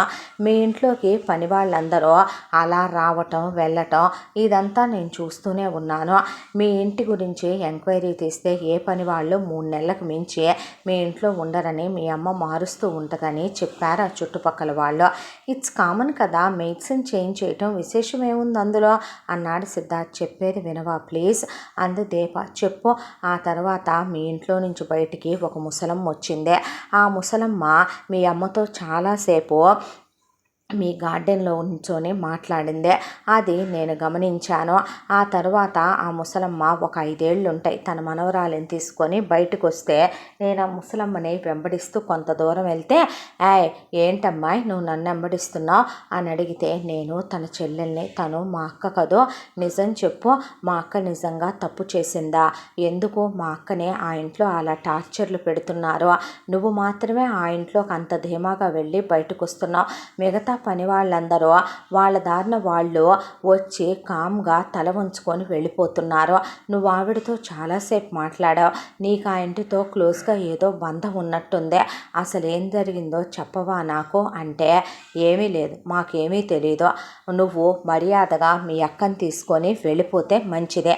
మీ అక్కకి మా అమ్మగారు డబ్బులు ఇచ్చి సెటిల్మెంట్ చేస్తానన్నారు కదా, నోరు మూసుకొని ఇచ్చినంత తీసుకొని పోవచ్చు కదా. కోట్ల కొద్దీ డబ్బు అంటే తక్కువ అనుకుంటున్నారా ఏంటి మీరు? మీలాంటి వాళ్ళు జీవితంలో చూసిన మొహాలేనా? అయినా పని చేసుకునే నాకు మీకు పెద్ద తేడా ఏంటే? నువ్వు మాత్రం ఇళ్లల్లో పాసి పని చేసి కాదా ఏంటి? వాళ్ళు వీళ్ళు పెట్టిన రూపాయి దక్కించుకొని ఇక్కడ దాకా వచ్చిన దానివి కాదా? 4 అక్షర ముక్కలు చదవంగానే మొనగత్తెలైపోయారా అని నన్ను అడిగిందే. ఆ తర్వాత నిజం చెప్తావా చెప్పవా అని అడిగితే, చెప్పను, నాకు తెలిసినా చెప్పను. నువ్వు నేను డబ్బులు ఇస్తా, 10 లక్షలు ఇస్తా, 20 లక్షలు ఇస్తా, 50 లక్షలు ఇస్తా అన్నాను. నువ్వు నాకు 100 కోట్లు ఇచ్చినా మా అమ్మగారి గురించే నేను జరిగిన విషయాలు, నాకు తెలిసిన విషయాలు నేను నీకు ఎప్పటికీ చెప్పను అనేసింది శాంతమ్మ. ఆ తర్వాత నేను శాంతమ్మ వెనకాలే వెళ్తే, నా వెనకే వచ్చావంటే మాత్రం పోలీసులు పట్టిస్తా జాగ్రత్త అనే తన గదిలోకి వెళ్ళిపోయింది. ఆ తర్వాత పని చేసుకుని అలా నడిచి రావటాన ప్రయాణం చేసి అలసిపోయినట్టుందే. శాంతమ్మ ఒళ్ళు తెలియకుండా పడుకుంటే పాప కాసేపు పడుకున్న తర్వాత తలుపులు దగ్గరికేసి పడుకుంది శాంతమ్మ మనవరాలు రాజే తలుపులు తీసుకొని రోడ్డున పడిందే. రోడ్డున పడిన పాపనే శాంతమ్మ చూసుకున్నట్టు లేదో. పిల్ల అలా రోడ్డు మీదకి వచ్చేసి లారీకి అడ్డంగా పరిగెడుతుంటే అక్కడే ఉన్న నేను పరిగెత్తుకుంటూ వెళ్ళి పాపను కాపాడితే, ఇదిగో ఈ గోడకి బాగా దెబ్బ తగిలి ఈ గోడంతా గీసుకుపోయి బాగా ఇక్కడ బ్లీడింగ్ అయిపోయిందే. పాప లేదనే విషయం అప్పుడు చూసుకొని శాంతమ్మ పరిగెత్తుకుంటూ వచ్చి, ఓ నా బిడ్డో, నా కొడుకు మిగిల్చిన ఆఖరి జ్ఞాపకం అమ్మ, నా మనవరాలు దేవుడో అని పరిగెత్తుకుంటూ వస్తే, ఇదిగో పాప ఏమీ అవ్వలేదంటే నిన్ను దేవుడు చల్లగా చూస్తాడో, నీ అక్కలాంటి రాత నీకు రాయడో, నువ్వు వెళ్ళిపో. మీ అక్కని తీసుకొని, మీ అక్కకు మర్యాదగా ఇచ్చినంత తీసుకొని సురేష్కి విడాకులు ఇచ్చేసేయమనమని చెప్పు. అనవసరంగా ఇష్యూలు పెద్దవి చేసుకోమాకండి అంటే, నీకు మనవరాలుందే, నువ్వు నా బాధని అర్థం చేసుకోవట్లేదు. మా ఉసురు నీ మనవరాలకి తగలదా? అయినా నిన్ను నేనేమడిగాను? నిజం చెప్పమనేగా అని అడిగాను. అడిగితే, సరే నువ్వు ముందు నీ చేతిలో ఫోన్ ఇవ్వు అందే శాంతమ్మ. ఇచ్చాక ఫోన్ స్విచ్ ఆఫ్ పెట్టేసిందే. ఎందుకు? నేను నీకు నిజం చెప్తానన్నాను. నా మనవరాల్ని కాపాడావు కాబట్టే, నా మనవరాలు ప్రాణాన్ని నువ్వు అడ్డమేసి నా మనవరాలకి ఏదో తగులుద్ది నీ అక్క ఉసురు అన్నావు కాబట్టే. న్యాయాలు విన్నాక తప్పులు ఏంటనేది నీకే తెలియాలమ్మాయి అని మా అమ్మగారికి ఎగనెస్ట్గా అయితే నేను నీకు సాక్ష్యం ఇవ్వటానికి సిద్ధంగా లేను అని జరిగింది మొత్తం నాకు చెప్పుకొచ్చింది. ఏం చెప్పింది? ఇలా అంట, ఇలా జరిగిందంట అని దీప మొత్తం సిద్ధార్థకి చెప్తే, వాట్ అని తల పట్టుకొని కూర్చుండిపోయాడు. ఇది జరిగిన నిజం. నాకు ఇప్పుడు ఏం చేయాలో ఏమీ అర్థం కావటం లేదో. నేను భోంచేయక 3 రోజులైంది. మా అమ్మ నాన్న ఈ సిచ్యువేషన్లో ఉన్నారో, వాళ్ళని అక్కడ పెట్టొచ్చాను. అక్కకి హ్యాపీనెస్ లేదని మా అమ్మ నాన్న అది తీసుకోలేకపోతున్నారు. ఇప్పుడు ఏం చేయాలో నాకేం అర్థం కావటం లేదు. ప్లీజ్ నువ్వైనా హెల్ప్ చేయవా నాకు అని అడిగింది దీప. అడిగితే అసలు అమ్మా నాన్న ఎందుకు ఇలా చేస్తున్నారో, అక్క ఎందుకు ఇలా చేస్తుంది, ఎంత జరిగిందనే విషయం నా దగ్గర వీళ్ళు ఎందుకు దాయాల్సి వచ్చింది, దీప ఓ పని చేస్తావా అన్నాడు సిద్ధార్థ్. ఏంటి, నన్ను పెళ్లి చేసుకుంటావా? వాట్ అంటే నేను చెప్పేది విన్నువ్వు అని సిద్ధార్థ్ ప్లాన్ చెప్పాడు దీపకి. సరే నువ్వు ఎలా అంటే అలాగే అన్న తర్వాత, సరే ఉండు నీకు తినటానికి ఏమైనా తెప్పిస్తానని తెప్పించి 2 రోజులు దీపతోనే ఉన్నాడు సిద్ధార్థ్. ఆ తర్వాత ఇక దీపం తీసుకుని పెళ్లి తంతో కంప్లీట్ చేసుకుని ఫోటోలు వీడియోలు అయిన తర్వాత రిజిస్టర్ ఆఫీసులో సంతకాలు కూడా పెట్టి మ్యారేజ్ సర్టిఫికెట్ కూడా తీసుకున్న తర్వాత దీపతో సహా వాళ్ళ ఇంటి దగ్గరికి బయలుదేరాడు. ఇటు వీళ్ళు బయలుదేరారో లేదో అటువైపున జ్యోతి సురేష్తో, ఎంతకాలం నన్ను ఇలా దూరం పెడతావు, ఎంతకాలం పిల్లల్ని నీ పిల్లలు కాదన్నట్టు నన్ను శత్రువులా చూస్తావు, మనం గడిపిన క్షణాలు నీకు గుర్తు రావట్లేదా, కడుపుతో ఉన్నానని తెలిసినప్పుడు నువ్వు సంతోషపడ్డ క్షణాలు మర్చిపోయావా, ఆ రోజు ఉన్న సురేష్ ఎప్పుడు లేడు, ఏమైంది, ఎక్కడికి పోయాడు, ఎక్కడికి పోలేదు, నా ఎదురుగానే ఉన్నాడు, లేడే, నువ్వు ఎవరితోనో కులికి కడుపు తెచ్చుకున్న రోజునే ఆ సురేష్ చచ్చాడు, ఆ రోజున నీ కడుపులో ఉంది నా పిల్లలు అనుకొని నేను వాళ్ళని ముద్దు పెట్టుకున్నాను, లాలించాను, వాళ్ళ కోసం వాళ్ళ పుట్టుక కోసం ఎదురు చూశాను, ఇప్పుడేమొచ్చిందంట, నాకు సేమంతం చేసుకోవాలని ముందే పిల్లలు కదులుతున్నారు, బంపు వస్తోంది, తండ్రిగా నువ్వు చేయి పెట్టి వినవా, నువ్వు ఎంజాయ్ చేయవా, వాళ్ళతో నువ్వు మాటలు చెప్పవా, వాళ్ళ బాబు ఎవడో వెళ్ళి వాళ్ళతో చెప్పించుకో, అంత పొగరుగా మాట్లాడకో, నిన్ను సరైన పెంపకమే పెంచలేదు అసలు, నిన్ను కన్న రక్తమే కరెక్ట్గా ఉంటే నువ్వు ఇలాంటి మాటలు మాట్లాడతావా, నీకు ముందు నువ్వేంటనేది నువ్వు తెలుసుకోవటమే చేత కాదు కానీ పక్కన వాళ్ళ గురించి మాత్రం బాగా మాట్లాడుతావు నువ్వు, అసలు తప్పుల మీద తప్పులు చేసిన ఈ ఇంట్లో ప్రతి ఒక్కళ్ళు పతివ్రతా పురుషులు, నా దగ్గరకు వచ్చేపాటికి నేను కాదన్నట్టు మాట్లాడుతున్నావు, ఇంకొకళ్ళకైతే చేత్తో కాదు చెప్పుతో చెప్పుండేదాన్ని సమాధానం అని జ్యోతి అనేసరికి ఎంత బలిసిందే నీకు, ఎంత పొగరెక్కిందే, ఏమో అడుక్కు తినేదానివి, పోనీలే ఒక ముద్ద తింటూ పని మనిషిలా ఒక మూలన పడుంటున్నావని వదిలేసి ఊరుకుంటే అదే నా అసమర్థత కింద, చేతగానితనం కింద లెక్క కడతావా, ఏమో కడుపుతో ఉన్నావు, నీ పుట్టింట్లో నీకు ముద్ద పెట్టే గతి కూడా లేదు, ఇక్కడ పాచి పని చేసుకుంటూ బ్రతుకుతావులేమనమని వదిలేసి ఊరుకున్నాను, 5 నిమిషాలు పట్టదు నీకు డివోర్స్ పడేసి ఇంకో దాన్ని సెట్ చేసుకుని నేను పెళ్లి చేసుకోవటానికి, అంత పొగరెక్కి కండకావడంతో కొట్టుకునే నువ్వు 5 నిమిషాలు నా ఇంట్లో ఉండటానికి వీల్లేదని జుట్టు పట్టుకున్నాడు జ్యోతిని సురేష్. పిచ్చి పట్టిందా నీకు అంటే ఎవరికే పట్టింది, మతి తప్పింది, మదం ఎక్కింది, పొగరెక్కింది నీకు, నాకు కాదు అని బయటికి లాక్కొచ్చి ఒక్క తోపు తోసేసరికి వెళ్ళి సిద్ధార్థ్ మీద పడింది జ్యోతి. పడేసరికి అలా పట్టుకొని నిలబడేసరికి వీళ్ళు దండలతో వచ్చి నుంచునేసరికి అక్కడే కూర్చున్న విజయ, కరుణాకర్రావు, కీర్తన లేచి నిలబడి ఏంట్రా ఇదంతా అంది విజయ. అనేసరికి ఏం చేసావురా అన్నాడు సురేష్. అంటే దీని మెళ్ళో తాళిందేంటి, నీ పక్కన ఇది ఉందేంటి అన్నా. ఇది అది కాదు, తన నా వైఫ్, అది నీ పెళ్ళామేంటి నాన్న అని విజయ్ అంటే, అవునమ్మా తను నేను ప్రేమించుకున్నాం. ఎలా ప్రేమించుకున్నారు? ఇన్స్టాగ్రామ్లో పరిచయం అయిందే. ఆ ఇన్స్టాగ్రామ్లు కనిపెట్టిన ముక్కలు ముక్కలుగా నరికేయాలి ముందు. అవునా అన్న తర్వాత, అవునమ్మా మేమిద్దరం ఒకళ్ళం మనసిచ్చి పుచ్చుకున్నాం, కానీ దీని అక్క పెద్ద క్యారెక్టర్లెస్రా, దాని కడుపులో ఉన్న పిల్లలకి నేను తండ్రిని కాదు, అదే ఎవడికో కడుపు చేయించుకొచ్చి నా అకౌంట్లో ఆ పిల్లల్ని వేద్దామని చూస్తోంది. నాన్న ఇంట్లో పరిస్థితులు బాగోక ఇన్ని గొడవలవుతూ ఉండగా మళ్ళీ నువ్వు ఆ ఇంట్లో పిల్లనే ఎలా చేసుకొచ్చావురా అందే విజయమ్మ. అంటే ఆ మాటకి నువ్వు చెప్పావా అమ్మ నాకు? ఒకవేళ తప్పు చేసి ఉన్నా వదినలానే దీపెందుకు అవ్వాలి? అన్నా నేను ఒకేలా ఉన్నావా ఏంటమ్మా? ఇద్దరు ఒకేలా ఎప్పుడూ ఉండరు. అన్నయ్య నేను ఒకేలా లేనప్పుడు జ్యోతి దీప ఒకేలా ఉంటారని ఉండాలని ఎందుకు అనుకుంటావు నువ్వు అనేసరికి ఏం మాట్లాడుతున్నాడే వీడు, నువ్వు ముందిట్రా, వాడు ఆ అమ్మాయిని ప్రేమించానని చెప్తున్నాడు, పరిచయం అయిందని చెప్తున్నాడు. ఇప్పుడు నువ్వు కాదు కూడదు అంటే మనోడు ఇంట్లో నుంచి వెళ్ళిపోతే నువ్వు నాన్న నేను ఉండగలమా? అయినా వాడంది కూడా నిజమేగా, అక్క చెల్లెళ్ళు అన్నాక ఒకేలా ఉంటారా ఏంటమ్మా అందరూ? దాని బతుకు వేరు దీని బతుకు వేరు. అయినా మనోళ్ళు లాంటి మొగుడు, నీలాంటి అత్త, నాలాంటి మామ, నాలాంటి ఆడపడుచు దొరుకుతారా తనకి? నువ్వేమన్నా ఒకనొక రోజున మనోడు ఎవరినైనా ఒక అమ్మాయిని ప్రేమిస్తే ఆస్తి పాస్తి అందం చందం చూడకుండా ఇచ్చి చేస్తాను అన్నావు. మనం చూపించే ప్రేమలో, మనం చూపించే అనురాగంలో నగ నట్ర ఆస్తి పాస్తి స్థాయి హోదా ఇన్నిటిని చూపిస్తాం మనం. మనోడు ఒక మగాడు సుఖపెట్టగలిగిన దానికన్నా ఎక్కువ సుఖపెట్టి సంతోషపెట్టి ప్రేమగా చూసుకుంటాడు. వాడికి సురేష్ గారికి పోలికెక్కడే, పిచ్చి పట్టిందా ఏంటి నీకు అనేసరికి ఈలోపే సురేష్ దేనక్కే క్యారెక్టర్ లెస్ అయితే ఇది దానికన్నా అనేసరికి షర్ట్ పట్టుకున్నాడు సిద్ధార్థ్ సురేష్దే.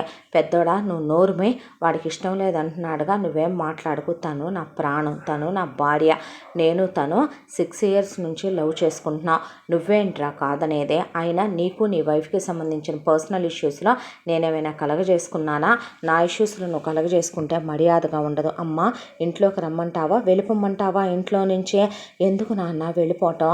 అమ్మాయిని నువ్వు పెళ్లి చేసుకోవటం మాకు ఇష్టమే, మాకేం అభ్యంతరం లేదయ్యా అన్న తర్వాత ఇక విజయమ్మ వెళ్ళి హారతి తీసుకొచ్చి లోపల తీసుకురావే తమ్ముడినే మరదల్నే అని కీర్తనకి చెప్తే హారతిచ్చి ఇద్దరికి బొట్టు పెట్టి లోపలికి రమ్మంటుండగా దీప లోపలికి అడుగు పెట్టింది. జ్యోతిని సురేష్ ఏంటి వేడుక చూస్తున్నావు, వాడెవరిని చేసుకున్నాడో అది వాడి పర్సనల్ అన్నాడు. క్యారెక్టర్లు ఇస్తానివైన నిన్ను నన్ను ఏలుకోమని ఇక్కడ ఎవరు చెప్పలేదులే, కానీ బయటికి నడువని గూడ పట్టుకొని గేటు బయట దాకా తీసుకెళ్ళి బయట ఇసిరేసి వచ్చాడు సురేష్.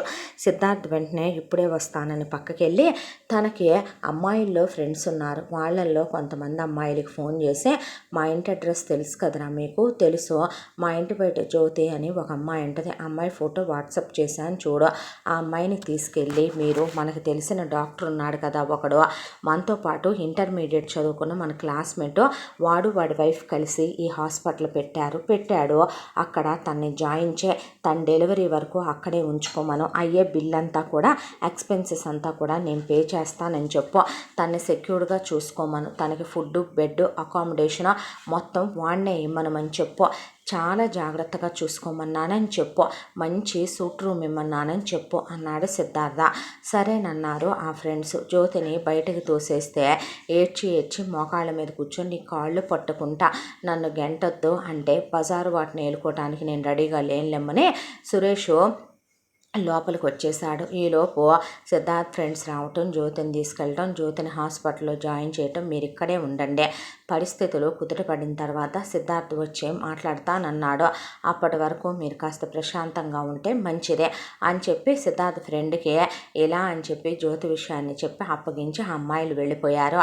అయితే లోపలికి వచ్చిన తర్వాత ఏరా నీ డెసిషన్ మార్చుకోవా అన్నాడు సురేష్. గంటకొకలా నిర్ణయాలు మార్చుకోవటానికి నేను గాలి వెదవను కాదు అన్నాడు సిద్ధార్థ్. నీ ఇష్టం వచ్చినట్టు చేసుకో అని సురేష్, నాకు ఆఫీస్ పని ఉంది నాన్న నేను వెళ్తున్నానంటే సరే వెళ్ళన్నారు. వెళ్ళిపోయిన తర్వాత నువ్వు ఫ్రెష్ అయ్యి వచ్చిన తర్వాత అప్పుడు మాట్లాడుకుందాం, ఏదైనా తిందు కానీ అన్నాడు సిద్ధార్థ. అన్న తర్వాత సరేనని దీప వెళ్ళబోతుంటే ఒక్క నిమిషం ఆగు, ముందు నువ్వే వెళ్ళి ఫ్రెష్ అయ్యిరా నాన్న అని అమ్మ తన్నేమి అనొద్దు అన్నాడు. రే నువ్వు ఇష్టం అని చెప్తే నేను ఎప్పుడైనా ఇష్టం కాదని అంటాం కానీ, ఒక్క మాట అంటాం కానీ, నీ మనసు బాధ పెట్టడం కానీ చూసావా నాన్న?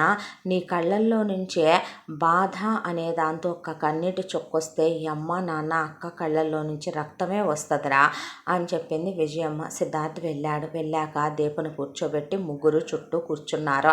ఇక ఉన్న డోర్లు మొత్తం వేసొచ్చింది కీర్తన. వేసొచ్చాక బెడ్రూమ్లోకి తీసుకెళ్ళాక చూడమ్మా, నీ అక్క రాతల నీ రాత అవ్వాలని కానీ, నువ్వు నీ అక్క ఒకటేనని కానీ మేము పొరపాటున కల్లో కూడా అనుకోవటం చేసుకోవటం లేదో, వాడు నిన్ను ప్రేమించాడంటే అది నువ్వు ఏ జన్మలోనో చేసుకున్న అదృష్టం. ఇదిగో చూడు అని వార్డ్రోబులు ఓపెన్ చేసింది విజయేశ్వరి. ఇదిగో ఈ వార్డ్రోబుల నిండా ఉన్న డైమండ్, రూబీస్, ఎమరాల్డ్, సఫైర్స్, ఇదిగో ఇక్కడున్న ఈ బంగారపు నగలు, నగిషి దగ్గర నుంచే ఎన్ని రకాల నగలు రాబోయే కోడల కోసం చేయించి పెట్టానో చూడమ్మా. ఇవన్నీ నీకోసమే, అనుభవించు, వేసుకో, వాడితో సుఖపడు. వాడు ఎలా ఉండమంటే అలా ఉండు. వాడి మనసు బాధ పెట్టకు. వాడి మనసుకు నచ్చినట్టు ఉండు. అన్యోన్యంగా ఉండు. ఇద్దరూ కలిసి ఉండండి. పగలు రాత్రి తేడా లేకుండా. కొత్తగా పెళ్ళయ్యారని కాదు, 365 రోజులు బతికున్నంతకాలం వాడికి నచ్చినట్టుగా ఉండే ఇష్టంగా కాపురం చేసుకోండి. చక్కగా పిల్లల్ని కను. ఒక విషయం చెప్పమంటావా? మా తమ్ముడేమి ఎవరిలాగా పెళ్ళాలని అనుమానించి ఇంట్లోంచి బయటికి గెంటే కడుపు వస్తే ఆ కడుపులో పిల్లలు నా పిల్లలు కాదు అనే రకమేమీ కాదు. వాడు దేవుళ్ళంటోడు. నా తమ్ముడు చాలా మంచోడు, చాలా ఉత్తముడు. వాడికి ఏ బ్యాడ్ హ్యాబిట్స్ లేవు. ఇక నా కొడుకు గురించి నేను చెప్పకూడదమ్మా. వాడు చాలా బాగా చదువుతాడు, చాలా తెలివైనోడు, చాలా మంచోడు. రేపో మాపో బిజినెస్ అంతా వాడే టేక్ ఓవర్ చేస్తాడు. అప్పటి వరకు మీరు లైఫ్ని ఎంజాయ్ చేయండి అని చెప్పాడు కరుణాకర్రావు. చూడమ్మా, నా ప్రాణం వాడు. నీకు ఒకే విషయం చెప్తాం మేము ముగ్గురం కలిసి. నువ్వు అనుకోవచ్చు ఏంటి అంత స్పెషలా అనే. స్పెషలేనమ్మా. వాడు చిన్నప్పుడు ఆడుకుంటూ ముళ్ళు తొక్కుతాడని, ఎక్కడ వాడికి గాయం అవుద్దని నా చెయ్యి అడ్డు పెట్టాను నేను. వాళ్ళ నాన్న అనుకోకుండా ఒక రోజున వాడు దీపావళి టపాసులు పేలుస్తూ పేలిందో పేలలేదోనని దగ్గరికి వెళ్ళి చూస్తుంటే వాళ్ళ నాన్న వాడిని తోసేసి, ఇదిగో ఆ మనిషికి వీపు కాలిపోయిన మచ్చలు ఇప్పటికి కూడా ఎలా ఉన్నాయో చూసావా? ఏ హక్కగా అదంటావా? ఒకరోజు సరదాగా కరెంట్ ఫ్లెగ్లో ఏలు పెడదాము, షాక్ కొట్టుద్దో లేదో అని సురేష్ గారంటే, నా కొడుకు పెట్టబోతుంటే వాడిని తోసేస్తే నేను పెట్టాల్సిందేనని ఏడిస్తే షాక్ కొట్టినా పర్లేదని పెట్టిందమ్మా నా కూతురు. మేము అంత ప్రేమగా పెంచుకున్నాం వాడినే. వాడి కళ్ళల్లో బాధ అనేది మేము చూడకూడదు. నీకు అది మాత్రం చెప్తున్నాం. నీ యొక్క జీవితం వేరు, నీ జీవితం వేరు. అయినా నీ యొక్క బ్రతుకుని ఎవరూ అలా చేసుకోమనలేదమ్మా. నా వరకు నేను డబ్బులు ఇప్పిస్తానన్నాను, విడాకులు ఇప్పిస్తానన్నాను, అబార్షన్ చేయించుకోమన్నాను, ఇంకో సంబంధం చూసి పెళ్లి చేస్తానన్నాను. పోనీ ఆ పిల్లల్ని ఎవరికైనా ఇచ్చి నేను పెంచిస్తానన్నాను. కానీ మీ అక్క నా మాట వినలా. పెడసరాను పెట్టే పంతం పట్టి మెట్టినిల్లే కావాలని అలాగే కూర్చుందే. నన్నేం చేయమంటావు చెప్పమ్మా? ఇందులో మా తప్పు ఏముందే అని వాళ్ళ మీద ఏమీ లేనట్టుగా చెప్పుకొచ్చారు వాళ్ళు ముగ్గురు. నిజానికి సిద్ధార్థ్ దీపతో ఓపెన్గా ఒక విషయం చెప్పాడు. నేనేమి ఉత్తమ పురుషున్ననో గొప్పోన్ననో నీకెప్పుడు చెప్పను దీప. చిన్నప్పటి నుంచే నా 13 years ఏజ్ నుంచి నా గర్ల్ ఫ్రెండ్స్ ఉన్నారు. ఎలా ఉంటుందో చూద్దామని నా 13-14 years అప్పుడు నేను స్మోకింగ్ స్టార్ట్ చేశాను. ఆ తర్వాత అలా నాకు స్మోకింగ్ అలవాటైందే. ఇంతవరకు కాస్ట్లీయెస్ట్ బ్రాండ్లు వరల్డ్ వైడ్గా ఉన్నాయో అవన్నీ తాగాను. నేనేమి వర్జిన్ కాదు. వర్జిన్ అని కూడా నీకు నేను అబద్ధం చెప్పను. నాకు నా ఇంటర్ ఫస్ట్ ఇయర్లోనే నా వర్జినిటీ పోయింది. అక్కడి నుంచి మొదలు పెడితే చాలామందితో నేను క్లోజ్గా ఉన్నాను. ఫాస్ట్ లైఫ్ ఎంజాయ్ చేశాను. నేను ప్లే బాయ్ని అని చెప్పను. ఏ అమ్మాయినా నన్ను ఇష్టపడి నా దగ్గరికి రావాల్సిందే తప్ప నేనెవరితో తప్పుడు పనులు చెయ్యలేదు. ఏ అమ్మాయిల్ని బలవంతం చేయటమో, మాయమాటలు చెప్పి కేవలం సెక్స్ కోసం వాళ్ళని వాడుకుని వదిలేయటమో, వాళ్ళని పెళ్లి చేసుకోవటమో అలాంటివే నేను చెయ్యాలనుకోలేదు. నా వరకు ప్రేమ పెళ్ళికి నేను చాలా దూరంగా ఉంటూ వచ్చాను. నన్ను నా కోసం వచ్చిన అమ్మాయిలు వాళ్ళ బెనిఫిట్స్తోనే వచ్చారు. నిజం చెప్పాలంటే నాతో కొన్నాళ్ళు రిలేషన్షిప్లో ఉన్న వాళ్ళు చాలా లాభాలు పొందారు. కొంతమంది వాళ్ళ ఎడ్యుకేషన్కి ఫీజులు కట్టించుకున్నారు. కొంతమంది వాళ్ళ మ్యారేజ్ కోసం డౌరీల కింద నన్ను అడిగి డబ్బులు తీసుకొని పెళ్ళిళ్ళు చేసుకొని ఫారెన్లు వెళ్ళి సెటిల్ అయిపోయారు. కొంతమంది వాళ్ళ ఫ్యామిలీని సెటిల్ చేసుకున్నారు. వాళ్ళ తమ్ముళ్ళని, వాళ్ళ చెల్లెళ్ళని చదివించుకున్నారు. ఇలా వాళ్ళు రకరకాల కారణాలతో వాళ్ళ అవసరాలతో నా దగ్గరకు వచ్చారు. నేనేమి మీరు ఇది చేస్తేనే నేను మీకు హెల్ప్ చేస్తానని నేను ఎవరికీ చెప్పలా. కానీ వాళ్ళకి నా మీద ఇష్టం ఉండే. అది ప్రేమని వాళ్ళు అన్నారు. కానీ అది ప్రేమ కాదని, అవసరం కోసం వచ్చిన ఇష్టమని నాకు తెలుసు. అలా నేను లైఫ్ని ఎంజాయ్ చేశానే తప్ప నేనేమి బుద్ధిమంతున్నానో లేకపోతే గొప్ప ఉన్నానో నీకు చెప్పను. నిజానికి ఉన్న నిజం ఎవరైనా ఓపెన్గా మాట్లాడుకోవాలి. మా అన్నయ్యకి నాకు చాలా తేడా ఉంది. నిజం చెప్పాలంటే వాడి విషయం దగ్గరకు వస్తే వాడు చాలామందికి వాడే ఐ లవ్ యూలు చెప్పి ప్రపోజ్ చేసే అందరినీ పెళ్లి చేసుకుందామని చెప్పి అడ్వాన్స్ అయిన తర్వాత టర్మ్స్ కుదరలేదు అని అలా విడిపోతూ బ్రేకప్లు అనుకుంటూ వెళ్ళిపోయాడు. నాకు అలా ఎవరూ లేరు. నిజానికి అమ్మా నాన్న ఒకటే చెప్పారు, కాలేజీల్లో ప్రేమలని పెళ్ళిళ్ళని అలా చెయ్యొద్దు అని. వాడు చెప్పకుండా వాడు చేయాల్సింది చేశాడు. నేను చెప్పే ఓపెన్గా చేశాను. నా వాడికి నాకు లైఫ్ అంటే ఎంజాయ్మెంట్ అనుకున్నాను ఈ క్షణం వరకు. కానీ నువ్వు అడిగినటువంటి ప్రశ్నకి మీ అక్క నీతో పంపించేయడం సమాధానం కాదు. కాబట్టే అసలు ఏంటి ఈ ప్రశ్నకు సమాధానం అనేది నీకు చూపించాలనే నిన్ను తీసుకెళ్తున్నానని తీసుకొచ్చేటప్పుడు చాలా ఓపెన్గా చెప్పి తీసుకొచ్చాడు సిద్ధార్థ. సిద్ధార్థ్ అంటే వాళ్ళ ఇంట్లో వాళ్ళకి ఎంత ఇష్టమో దీపకి వాళ్ళు మాట్లాడిన మాటల్లోనే అర్థమైంది. సురేష్ అంటే ఎంత అసహ్యమో కోపమో కూడా చాలా క్లియర్గా అర్థమైంది. సిద్ధార్థ్ ఫ్రెష్ అయ్యి వచ్చాడు. ఆ తర్వాత దీపని ఫ్రెష్ అవ్వమన్నాడు. చూడమ్మా, నేను తన్ని ప్రాణం ఒక ఎత్తుగా ప్రేమించాను. తనను ఒక్క మాట అన్నా, నాన్న కానీ అక్క కానీ ఒక మాట అన్నా, తన నా నుంచి దూరం అయిపోయినా ఆ క్షణమే మీకు నేను మిగలను. అప్పుడు నిజంగా మీకు మిగిలేది అక్క అన్న ఇద్దరు మాత్రమే. అంటే వాడు మిగలటం ఏంట్రా, నువ్వు మా కొడుకువైతే అని అనేశారు. అదే చెప్తున్నానమ్మా నేను మీకు అర్థమయ్యేలాగా. తనకి చిన్న మాటన్నా పడే అలవాట్లేదు. సెల్ఫ్ రెస్పెక్ట్ చాలా ఎక్కువ. తన ఆత్మాభిమానమే నాకు అంత నచ్చిందే.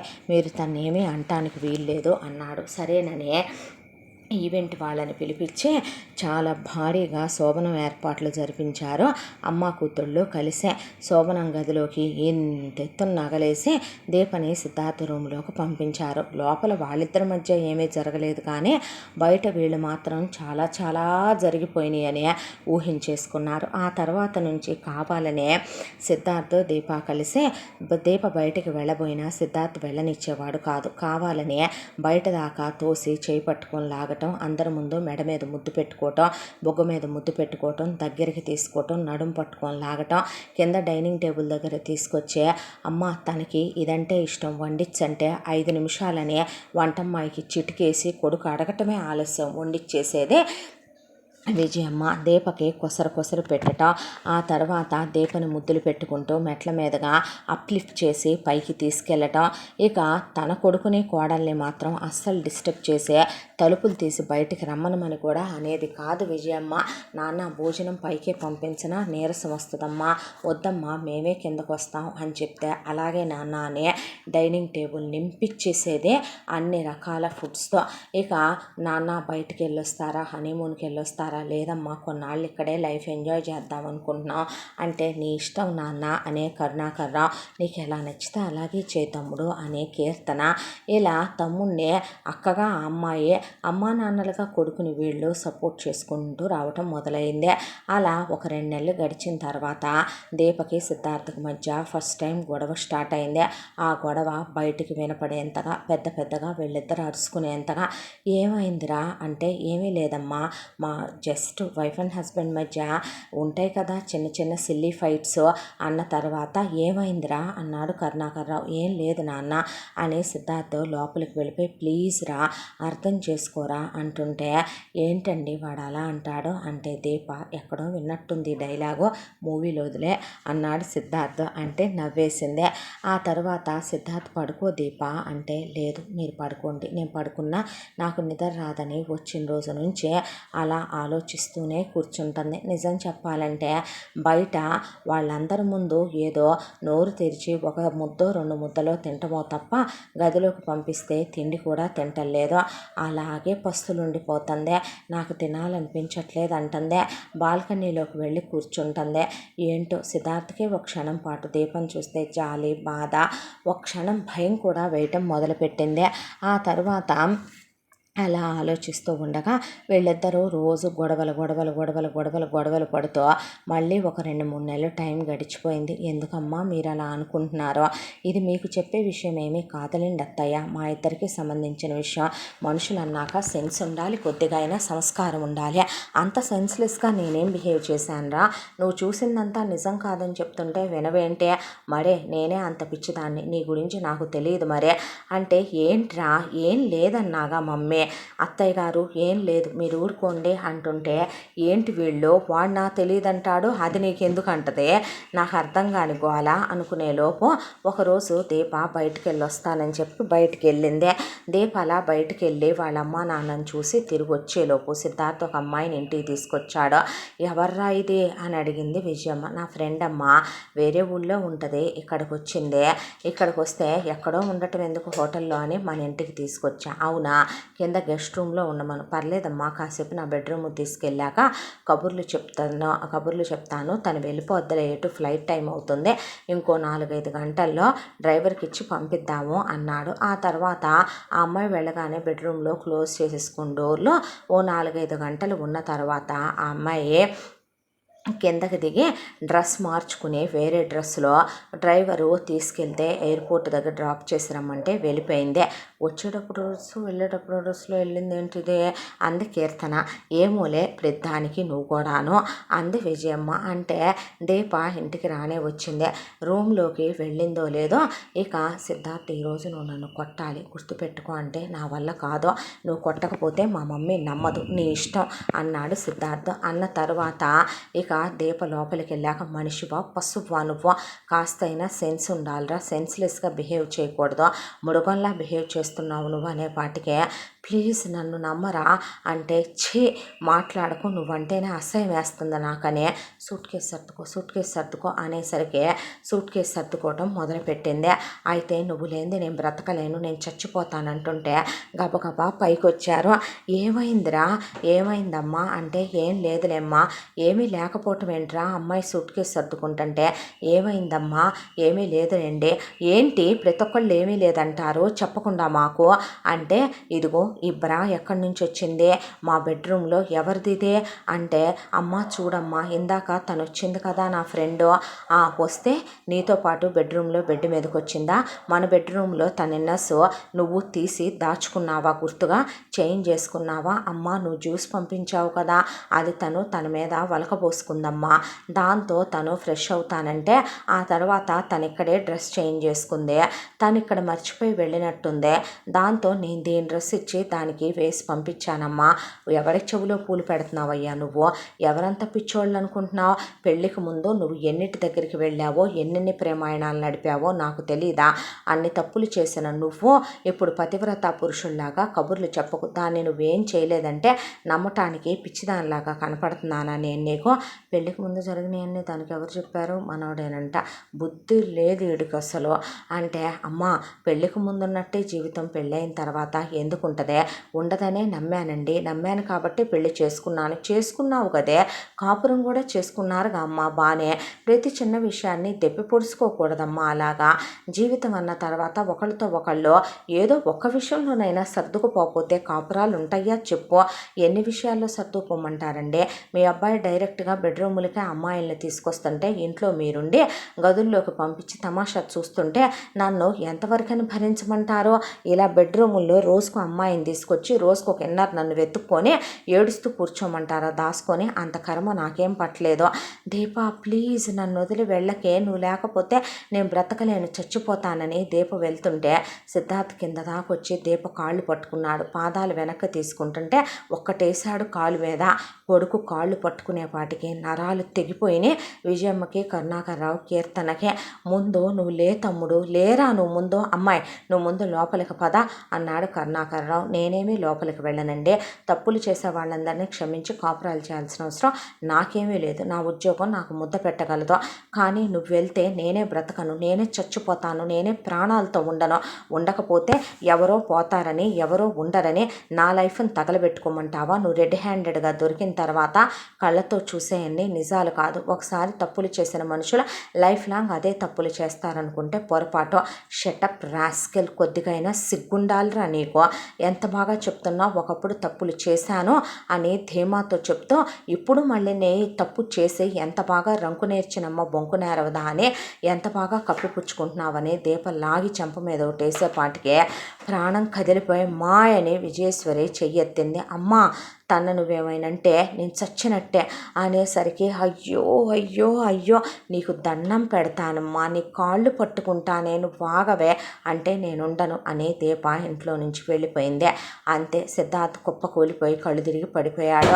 వెంటనే డాక్టర్ని పిలిపిస్తే ఆల్రెడీ ఆ డాక్టరు లోపలికి రాగానే డాక్టర్ని చెక్ చేశాడు సిద్ధార్థ్ చెప్పమన్నట్టు చెప్పాడు. డాక్టర్ బయటకు వచ్చే ఆ అబ్బాయి మానసిక స్థితి ఏం బాగాలేదు, ఆ అమ్మాయి ఎవరో తీసుకురాపోతే కనుక మీ అబ్బాయికి బీపీ పెరిగిపోతుంది, మతిస్థిమితం కూడా కోల్పోయేలాగున్నాడు, ఆ అమ్మాయిని అంత విపరీతంగా ప్రేమించాడు, ఆ అమ్మాయినే కలవరిస్తున్నాడు, అర్జెంటుగా వెళ్ళి ఆ అమ్మాయిని తీసుకురండి అని చెప్పాడు. చెప్పిన తర్వాత వెళ్ళారు వీళ్ళ ముగ్గురు.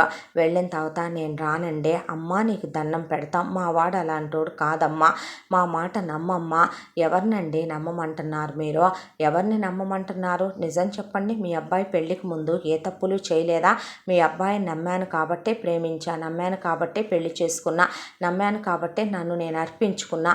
ఇంత చేసిన తర్వాత మీ అబ్బాయి మారింది ఏంటంటే ఫ్రెండ్ అని ఒకదాన్ని బెడ్రూముల్లోకి తీసుకురావటమా, ఇంట్లో వేరే గదులు లేవా, మీ అబ్బాయి తీసుకెళ్తుంటే మీరు చూస్తూ ఊరుకోవచ్చా? అది నా డ్రెస్ తీసుకుని వెళ్ళటం ఏంటి, అసలు డ్రెస్ ఎందుకు మార్చుకోవాల్సి వచ్చిందే, ఇంట్లో మీ అమ్మాయి డ్రెస్సులు లేవా, లేదా కొత్త డ్రెస్ ఒకటి మీరు తెప్పించి ఇవ్వలేకపోయారనా? సమర్థించుకోకండి తప్పులు చేసిన మీ అబ్బాయినే. అది కాదమ్మా అంటే దయచేసి మీరు వెళ్ళిపోతారా, లేదంటే నన్ను ఇక్కడి నుంచి కూడా కనపడకుండా వెళ్ళమంటారా? వద్దని అక్కడి నుంచి ఇంటికి తిరిగి వచ్చారు. రానంది కదమ్మా అని సిద్ధార్థ్ ఆ రోజు నుంచే కావాలని భోజనం చేయటం మానేశాడు.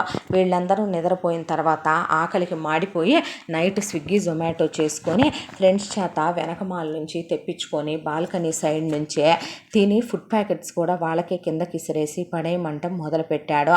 నీరసం వచ్చినట్టుగా ఇక కళ్ళ కింద అక్కడ అంతా ఇక నల్లగా అయిపోయినట్టుగా క్రియేట్ చేసుకున్నాడు. పెద్దగా దగ్గుతున్నట్టు కావాలని, తనకు ఆల్రెడీ డ్రింకింగ్ అలవాటు ఉంది కానీ ఎక్కువ తాగుతున్నట్టు కనపడితే తమ్ముడు టాక్సిక్ అయిపోతావురా, నీకేమన్నా అయిపోతే మేము బతకంరా, ఎవరి కోసం బతకాలక్క, ఇంకా నా జీవితంలో దీపం ఆరిపోయిందక్క, ఇంకా నేను బతకాలనుకోవట్లేదక్క, అన్నయ్య నువ్వు కలిసి ఉన్నదాన్ని షేర్ చేసుకొని అమ్మా నాన్నతో హ్యాపీగా ఉండండి, వాళ్ళతో మేముంటామేంటి నాన్న, నిన్ను మేమిద్దరం ప్రేమతో కలిసి కన్నావురా, నువ్వు నా కడుపు కోత పెడతానంటావేంటయ్యా అని మళ్ళీ వెళ్ళే నీ కాళ్ళు పట్టుకుంటామమ్మా, నీకు దండం పెడతామే, నా కొడుకు నాకు దక్కేలా లేడమ్మా, వాడు తిండి కూడా తింటలేదే, నీకు 100 సార్లు దండం పెడతామే తల్లి, రామ్మా అంటే నేను అస్సలు రాను అని తెగేసి చెప్పింది దీప.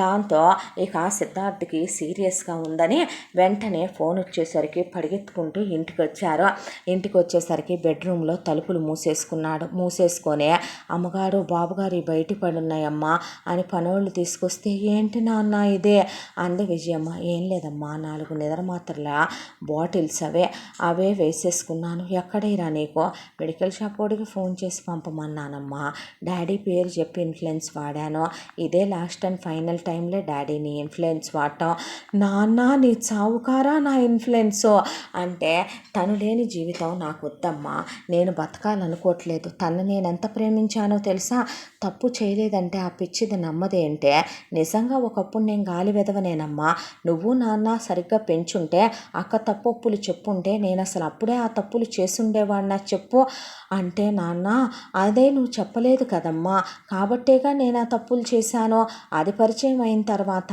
దాన్ని తప్ప నా మనసులోకి ఎవరిని రానివ్వలేదమ్మా నేను, అది నమ్మదేంటమ్మా ఆ మాట అంటే, అదే అనుమానంతో జీవితాలని నాశనం చేసేసుకుంటారా, అందుకేనమ్మా నేను బతకాలనుకోవట్లేదు అని నోట్లో నుంచి బ్లడ్ వామిటింగ్ చేసుకున్నట్టు తను ఆల్రెడీ ప్రిపేర్ చేసుకున్నదే నోట్లో పోసుకొని పెద్దగా విజయమ్మ మీద పడేలాగా కక్కేసుకున్నాడు కిటికీలో నుంచే. దాంతో అక్కడికక్కడే కళ్ళు తిరిగి బీపీ పెరిగిపోయి ఇరగదీసుకొని పడిపోయారు విజయేశ్వరి, కరుణాకర్రావు. కీర్తనకి కళ్ళు బయర్లు గమ్మిపోయి మొగుడికి ఫోన్ చేసి, ఒరే నువ్వెక్కడున్నావు, వెంటనే పిల్లని తీసుకొని రావా, నా కాళ్ళు చేతులు ఆడట్లేదు అని ఫోన్ చేసిందే. అంబులెన్సులు పిలిపించి వెంటనే వెళ్ళి ఇక్కడి నుంచి హాస్పిటల్కి తరలించేసరికి నర్సు ఏమైంది అని లోపలికి వెళ్తే, మూసుకొని మొత్తం నేను మీ డాక్టర్ గారితో మాట్లాడేలా కానీ ఆయన రమ్మని వెళ్ళి అన్న తర్వాత, సార్ మిమ్మల్ని సార్ చాలా పద్ధతిగా పిలుస్తున్నారు, వాడు నా ఫ్రెండేలే కానీ నువ్వు మూసుకొని వెళ్ళు అన్నాడు డాక్టర్. అన్న తర్వాత ఇక ఏమైందిరా సిద్ధు, నేను చెప్పింది చెప్పినట్టు చేయి నువ్వు అన్న తర్వాత అలాగే అని బయటికి వెళ్ళేపాటికి అప్పుడే విజయమ్మకి కరుణాకర్రావుకి ట్రీట్మెంట్ చేసి కూర్చోబెట్టారు. కీర్తన వాళ్ళ ఆయన వచ్చే పాపను తీసుకొచ్చి ఏమైంది అంటే మొగుడిని పట్టుకొని బ్యామని ఏడిసింది ఒక్కసారే. ఏడిసేపాటికే బామ్మర్దేడి అంటే నా తమ్ముడు లేకపోతే నేను బతకను, నీకు పెళ్ళాం మిగలదో, నీ కూతురికి అమ్మ మిగలదో అని పెద్దగా ఏడుస్తుంటే ఇదెక్కడ గోలే, ముందు అసలు ఏం జరిగిందో కనుక్కోనివ్వవే అంటూ ఉండగా డాక్టర్ గారు మా కొడుక్కి ఏమైనా అయిందంటే మా ఇంట్లో ఒక్కళ్ళు కూడా ప్రాణాలతో ఉండరండి, మీకు దండం పెడతాం, ఎంత ఖర్చు అయినా బ్రతికించమంటే ఇది ఎవరు ఏమీ చేయలేదమ్మా, ఆ అమ్మాయి దీప అని ఎవరినో కలవరిస్తున్నాడుగా మీ అబ్బాయి, కాస్త వెళ్ళి ఆ అమ్మాయి ఎవరో తీసుకొస్తారా, ట్రీట్మెంట్కి హెల్ప్ అవుతుంది, లేదంటే మీ అబ్బాయిని బ్రతికించడం చాలా కష్టం, చాలా క్రిటికల్ కండిషన్లో ఉన్నాడు అని చెప్పిన తర్వాత సురేష్ పరిగెత్తుకుంటూ వచ్చాడు అక్కడికే.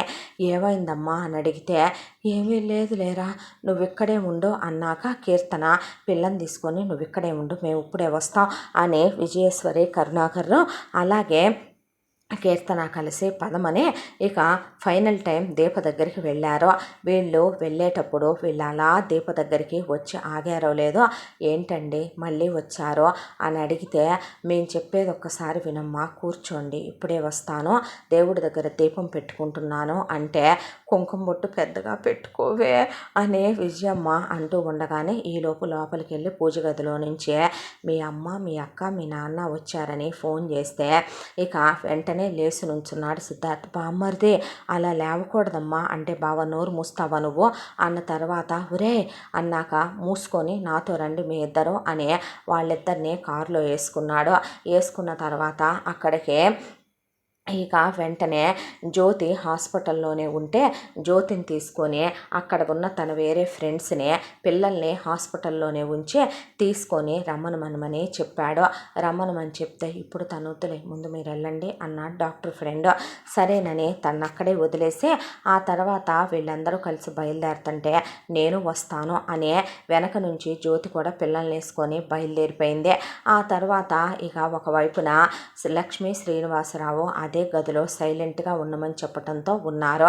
ఉండేసరికి ఇక చెప్పండి అన్నాక, అమ్మ నీ కాళ్ళే పట్టుకుంటున్నాను నేను, నా కొడుకు చావు బ్రతుకుల్లో ఉన్నాడు, రామ్మ వాడికి ప్రాణభిక్ష పెట్టు, ప్రేమించావు కదే, ఇంత కఠిన హృదయం కరెక్ట్ కాదమ్మా, రావే అంటుండగా వీళ్ళందరూ వచ్చి ఎక్కడోళ్ళు అక్కడ పక్కకి నక్కి నుంచోనే మాటలు వింటుంటే, ఏంటండి మీరు మాట్లాడేది, కళ్ళతో చూసింది నమ్మొద్దంటున్నారు, మరలా అంటే మీ పెద్దబ్బాయే మా అక్క వీడియోలో మాట్లాడిందని ఆ రోజు మా అమ్మ నాన్న నేను మా అక్కతో అలా మాట్లాడలా, కానీ మేము అలా మాట్లాడామని మా అక్కని కులతాపతిత వేసి అలా మీ పెద్దబ్బాయి మా అక్కని ఇంట్లో నుంచే బయటికి గెంటేలా మీ పెద్దబ్బాయి నేను తప్పన్నానా, మా అక్క తప్పు చేయలేదన్నానా, ఆ కడుపు మీ అబ్బాయికి వచ్చిందన్నానా, అదేంటంటే మీరు చేస్తే ఒక న్యాయం నేను చేస్తే ఒక న్యాయమా, మీరు చెప్పండి మీ చిన్నబ్బాయిని నేనేమైనా అన్నానా, నేను నా దారిని బయటికి వెళ్ళాను, ఇంట్లో అయినా ఉన్నానా, తను ఒక అమ్మాయిని తీసుకురావటం అబద్ధమా, బెడ్రూమ్లోకి తీసుకెళ్ళటం అబద్ధమా,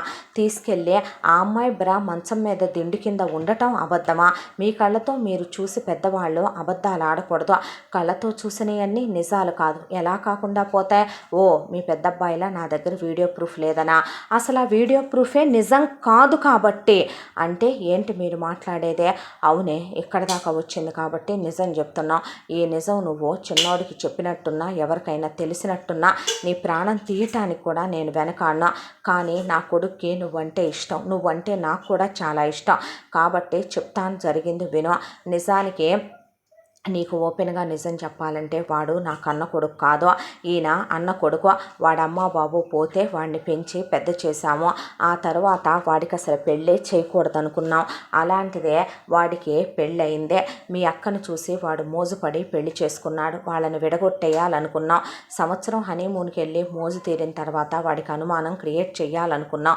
వెళ్ళొచ్చిన తర్వాత నీ అక్క నెల తప్పిన తర్వాత మేమే కావాలని మీరు వచ్చినప్పుడు మీరు మామూలు మామూలుగా మాట్లాడుకున్న మాటలు పనమ్మాయితో వీడియో తీయించాను నేను.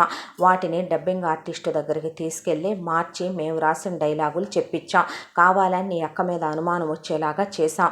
ఆ తర్వాత నీ అక్కని వాడు బయటికి గెంటేస్తే మేము మీ అక్కకు డబ్బులు ఇవ్వాలనే అనుకున్నాం. పిల్లల్ని మీ అక్క అబోర్షన్ చేయించుకొని ఇంకో పెళ్లి చేసుకోమనే అన్నాం. కానీ మీ అక్క అడ్డం తిరిగిందే. దాంతో ఇక మీ అక్కే తను చేసుకున్న రాతకే తను మెట్టినిల్లే కావాలి అని వాడితో గెంటించుకొని బయటికి వెళ్ళిపోతే దాంట్లో మా తప్పేంటి చెప్పు? ఆయన మేం చెప్పామని వాడు అనుమానించాడా ఏంటే? వాడికి అనుమానం లేదంటావా? వాడికి లేని అనుమానం మేం క్రియేట్ చేస్తేనే వచ్చిందంటావా? వాడు నిజంగా నీ అక్కని ప్రేమించింది నిజమే అయితే, వాడు శారీరక సుఖం కోసం నీ అక్కని పెళ్లి చేసుకుందే అబద్ధమే అయితే, వాడి పెళ్ళాం మీద 100 మంది 100 చెప్పినా నమ్ముతాడా? వింటాడా? నా చిన్న కొడుకే అయితే నీ మీద మేము చెప్తే నమ్ముతాడా? వింటాడా? నేనేమే నీ అమ్మా బాబుల్ లాంటి దాన్ని కాదే. ఒక కూతుర్ని ఇంట్లోనే పెట్టుకుని అమాయకురాలనే ముసుగులో కూతుర్ని చదివిస్తే టీచర్లు కొడతారు, కూతురు అడిగిపోద్ది కడిగిపోద్దని మీ అమ్మ పెద్ద కూతుర్ని కూర్చోబెట్టి ఇంట్లో పనులు చేయించకుండా కూతుర్ని మహారాణిలాగా పెంచుతూ ఒకవైపున చిన్న కూతుర్ని బామ్మల దగ్గరికి పంపించి వాళ్ళ మలమూత్రాలు ఎత్తిపోయించి పాచి పనులు చేయించుతూ కూతుళ్ళ మీద వచ్చే డబ్బులు తిని బతికే ఫ్యామిలీ ఏం కాదో. ఏంటే తెగ ఓట్రిచ్చి మాట్లాడుతున్నావు? నీ అమ్మకి వంట పని రాదా? 4 ఏళ్లలో వంట పని చేయొచ్చుగా. నీ బాబుకి పడిపోయింది కాళ్లే కానీ మిగతా బాడీ అంతా కాదుగా. ఏ బడ్డీ కొట్టు పెట్టుకొని వాడు కూర్చోవచ్చుగా. నీ బాబుకి యాక్సిడెంట్ అయినప్పుడు డబ్బులు కూడా వచ్చినాయి అంటగా. నాకు నా కూతురు ఒకటి నా కొడుకు ఒకటి కాదు, నా పిల్లలిద్దరూ నాకు పంచ ప్రాణాలు. నీ అమ్మలాగా నేనేమి ఊరి మీదకే కూతుళ్ళని తాకట్టు పెట్టి వదిలేయలేదే. ఒక కూతురు బాగుంటే చాలే, ఇంకొక కూతురు ఏమైపోతే నాకెందుకో అనుకునే రకాన్ని నేను కాదు. ఏ రోజైనా నువ్వు అన్నాళ్ళు మీ బామ్మ వాళ్ళ దగ్గరికి వెళ్ళి ఉన్నావు కదా, ఒక్కరోజు కూడా మీ అమ్మ నాన్న మీ అక్క నిన్ను చూడటానికి రాలేదంటగా, ఒక్కసారి కూడా ఫోన్ చేయలేదంటగా. మీ అమ్మ నాన్నకి మీ అక్క మాత్రమే పుట్టిందా? నువ్వు పుట్టలేదా ఏమే? మరే అక్కడ దాకా వస్తే నా కొడుకు ప్రేమ మీ అమ్మ నాన్నల ప్రేమ కన్నా గొప్పది కాదంటావా? మీ అక్క ప్రేమ కన్నా గొప్పది కాదంటావా? నువ్వే కావాలని వాడు తప్పించిపోతున్నాడు. ఏ రోజైనా మీ ఇంట్లో వాళ్ళు నీ మీద ప్రేమను చూపించారా? డబ్బుల కోసం నిన్ను పంపింది మీ అమ్మ, అదేదో 1 సంవత్సరం నిన్ను 1 సంవత్సరం మీ అక్కనే పంపొచ్చుగా. ఇద్దరినీ కనలేదా? ఒకళ్ళనే కందా? నువ్వు తెలివైన దానివి అంటది నీ బొంద. ఏంటే నీ తెలివితేటలో? అది తెలివిలేంది అంటది. తెలివిలేంది అయితేనే డబ్బుల కోసం మా వాడిని పెళ్లి చేసుకొని, నిజం చెప్పు, మీ అక్క మా వాడిని నిజంగా ప్రేమించి పెళ్లి చేసుకుందా? ఇష్టపడి పెళ్లి చేసుకుందా? పెళ్లి చేసుకుంటేనే ప్రేమాయణాలు నడపకూడదు, పెళ్లి చేసుకోవాలని అంతా మతలబు నడిపి మీ అమ్మా నాన్నని పిలిపించమని మమ్మల్ని పిలిపించేలా చేసి మీ అమ్మా నాన్న ఫస్ట్ ఒప్పుకోనట్టు నాటకాలాడి తెల్లారేపాటికి డబ్బుల కోసం కాదు ఒప్పుకొని కూతుర్నిచ్చి పెళ్లి చేసింది. మొగుడిని బుట్టలో వేసుకో, వల్లో వేసుకో, మొగుడితో అలా ఉండు ఇలా ఉండని మీ అమ్మ చెప్పిన మిగతా మాటలు అబద్ధమా? మీ నాన్నని మీ అమ్మ బెడ్రూమ్లో మరగేసుకోవటానికి మీ నాన్నకు అన్నాళ్ళు కాళ్ళు పడిపోయినాయి అని, ఆ తర్వాత మీ నాన్నని పనికి వెళ్ళనివ్వకుండా చేసి నీ మీద పడి బతకటం అబద్ధమా ఏంటే? మేము నీ అమ్మ కన్నా నీ అక్క కన్నా నీ నాన్న కన్నా తీసేసిన బతుకులా మావే. పెళ్ళైపోయింది కదా, మరి నీ అక్క నీ గురించి ఎంత ఆలోచించిందే? కోటీశ్వరుణ్ణి పెళ్లి చేసుకుని మరి ఇక్కడికి వచ్చిందిగా. ఇన్నాళ్ళు నువ్వు మీ అక్కను చూసావుగా. మరి మీ అక్క నీ కోసం రాగానే మేమేమి వాడు పెడతామంటే వద్దనంగా, మేమేమి నీ పెళ్లి చేయమనంగా, మరి నీకు సంబంధం చూడలేదే, నీకు ఇచ్చి పెళ్లి చేయలేదే, నీ భవిష్యత్తు గురించి ఆలోచించలేదే, నీకు ఒక్కరోజు ఒక్క ఫోన్ కాల్ చేయలేదే. నువ్వు వచ్చినప్పుడు ఎప్పుడైనా నేనుతో మనసు విప్పి మాట్లాడటం కూడా మేము చూడలా. అదొక అక్క, నువ్వు చెల్లి, అదొక అమ్మ, వాడొక బాబు, ఆడొక మొగుడు, మళ్ళీ నువ్వు మాకు చెప్పటం, మా కొడుకుని నువ్వు అంటాం. మా కొడుకు లాంటి వాడు నీకు 7 లోకాలు వెతికినా దొరుకుతాడా? అవునే, ఆస్తిలో సగం వాడికి వెళ్ళిపోద్ది. అది మాకు ఇష్టం లేదు, మొత్తం మా కొడుకే కావాలి. కాబట్టే అందులో న్యాయం ఉంది, ధర్మం ఉంది. పిల్లకాకివి, నీకు అవన్నీ తెలీదు. కాబట్టే నేను ఇంకా వాళ్ళమ్మ బాబులైతే నా కొడుకుని నా కూతుర్నే ఏ రోజో సావగొట్టి వదిలిపెట్టేవాళ్ళు. మేము కాబట్టి చదివించాం, ప్రయోజకుణ్ణి చేశాం. మేము వాడికి పెళ్ళే చేయకూడదనుకున్నాం. ఎందుకు? దాని వెనక మా రీజన్స్ మాకున్నాయే.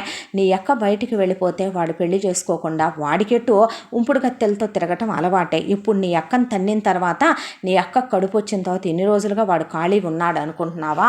వాడి ఫోన్లో కాంటాక్టుల్లో ఉంటారు వాడు ఉంపుడు గత్తెలు ఎంతమందో, ఒకసారి వెళ్ళి వెతుక్కో తెలుస్తుంది. అంతమందితో తిరిగే వాడు సుఖపడుతూనే ఉంటాడు. నీ అక్కకి మొగుడు ఏం చేసినా పర్వాలా, దాని వరకు దానికే డబ్బులు సుఖాలు లగ్జరీలు వచ్చి వాడు దాని ఒంటి మీద కూడా చెయ్యేసి 4 సార్లు సుఖపెడితే చాలు అనుకుంటుంది. నా కొడుకు అలాంటోడా? నేను అలాంటి దాన్న? నిన్నొక్క మాట అయినా అన్నామా? నేను కానీ ఆయన కానీ మా ప్రాణమే మా కొడుకు. మా కొడుకు లేకపోతే మేము బ్రతకమమ్మా. మా వరకు మా జీవితంలో మాకున్న ఆఖరాశ ఏంటో తెలుసా అమ్మా?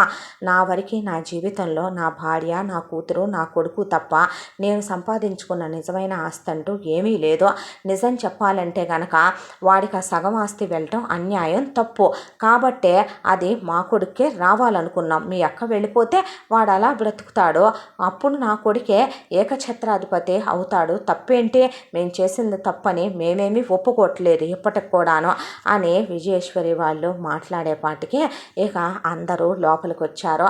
లోపలికి వచ్చేసరికి ఒక్కసారిగా ప్రదీప్ అక్కడే నుంచొని కీర్తన వైపు చూస్తే, కీర్తన ఎప్పుడొచ్చారు అంటే స్టార్టింగ్లోనే వచ్చాం అనేసరికి లాగి దవడ మీద ఒక్కటి తీసి, ఒరే దరిద్రుడా, పనికి మాల సన్నాసే, రాగానే చెప్పొద్దా? అది కాదు తమ్ముడు అంటే, అమ్మా ఏంటి డాడీ ఇదే అంటే, అది కాదు అంటే కేవలం చీప్ మనీ కోసం రే నువ్వు బాగు అన్నాడు సిద్ధార్థ.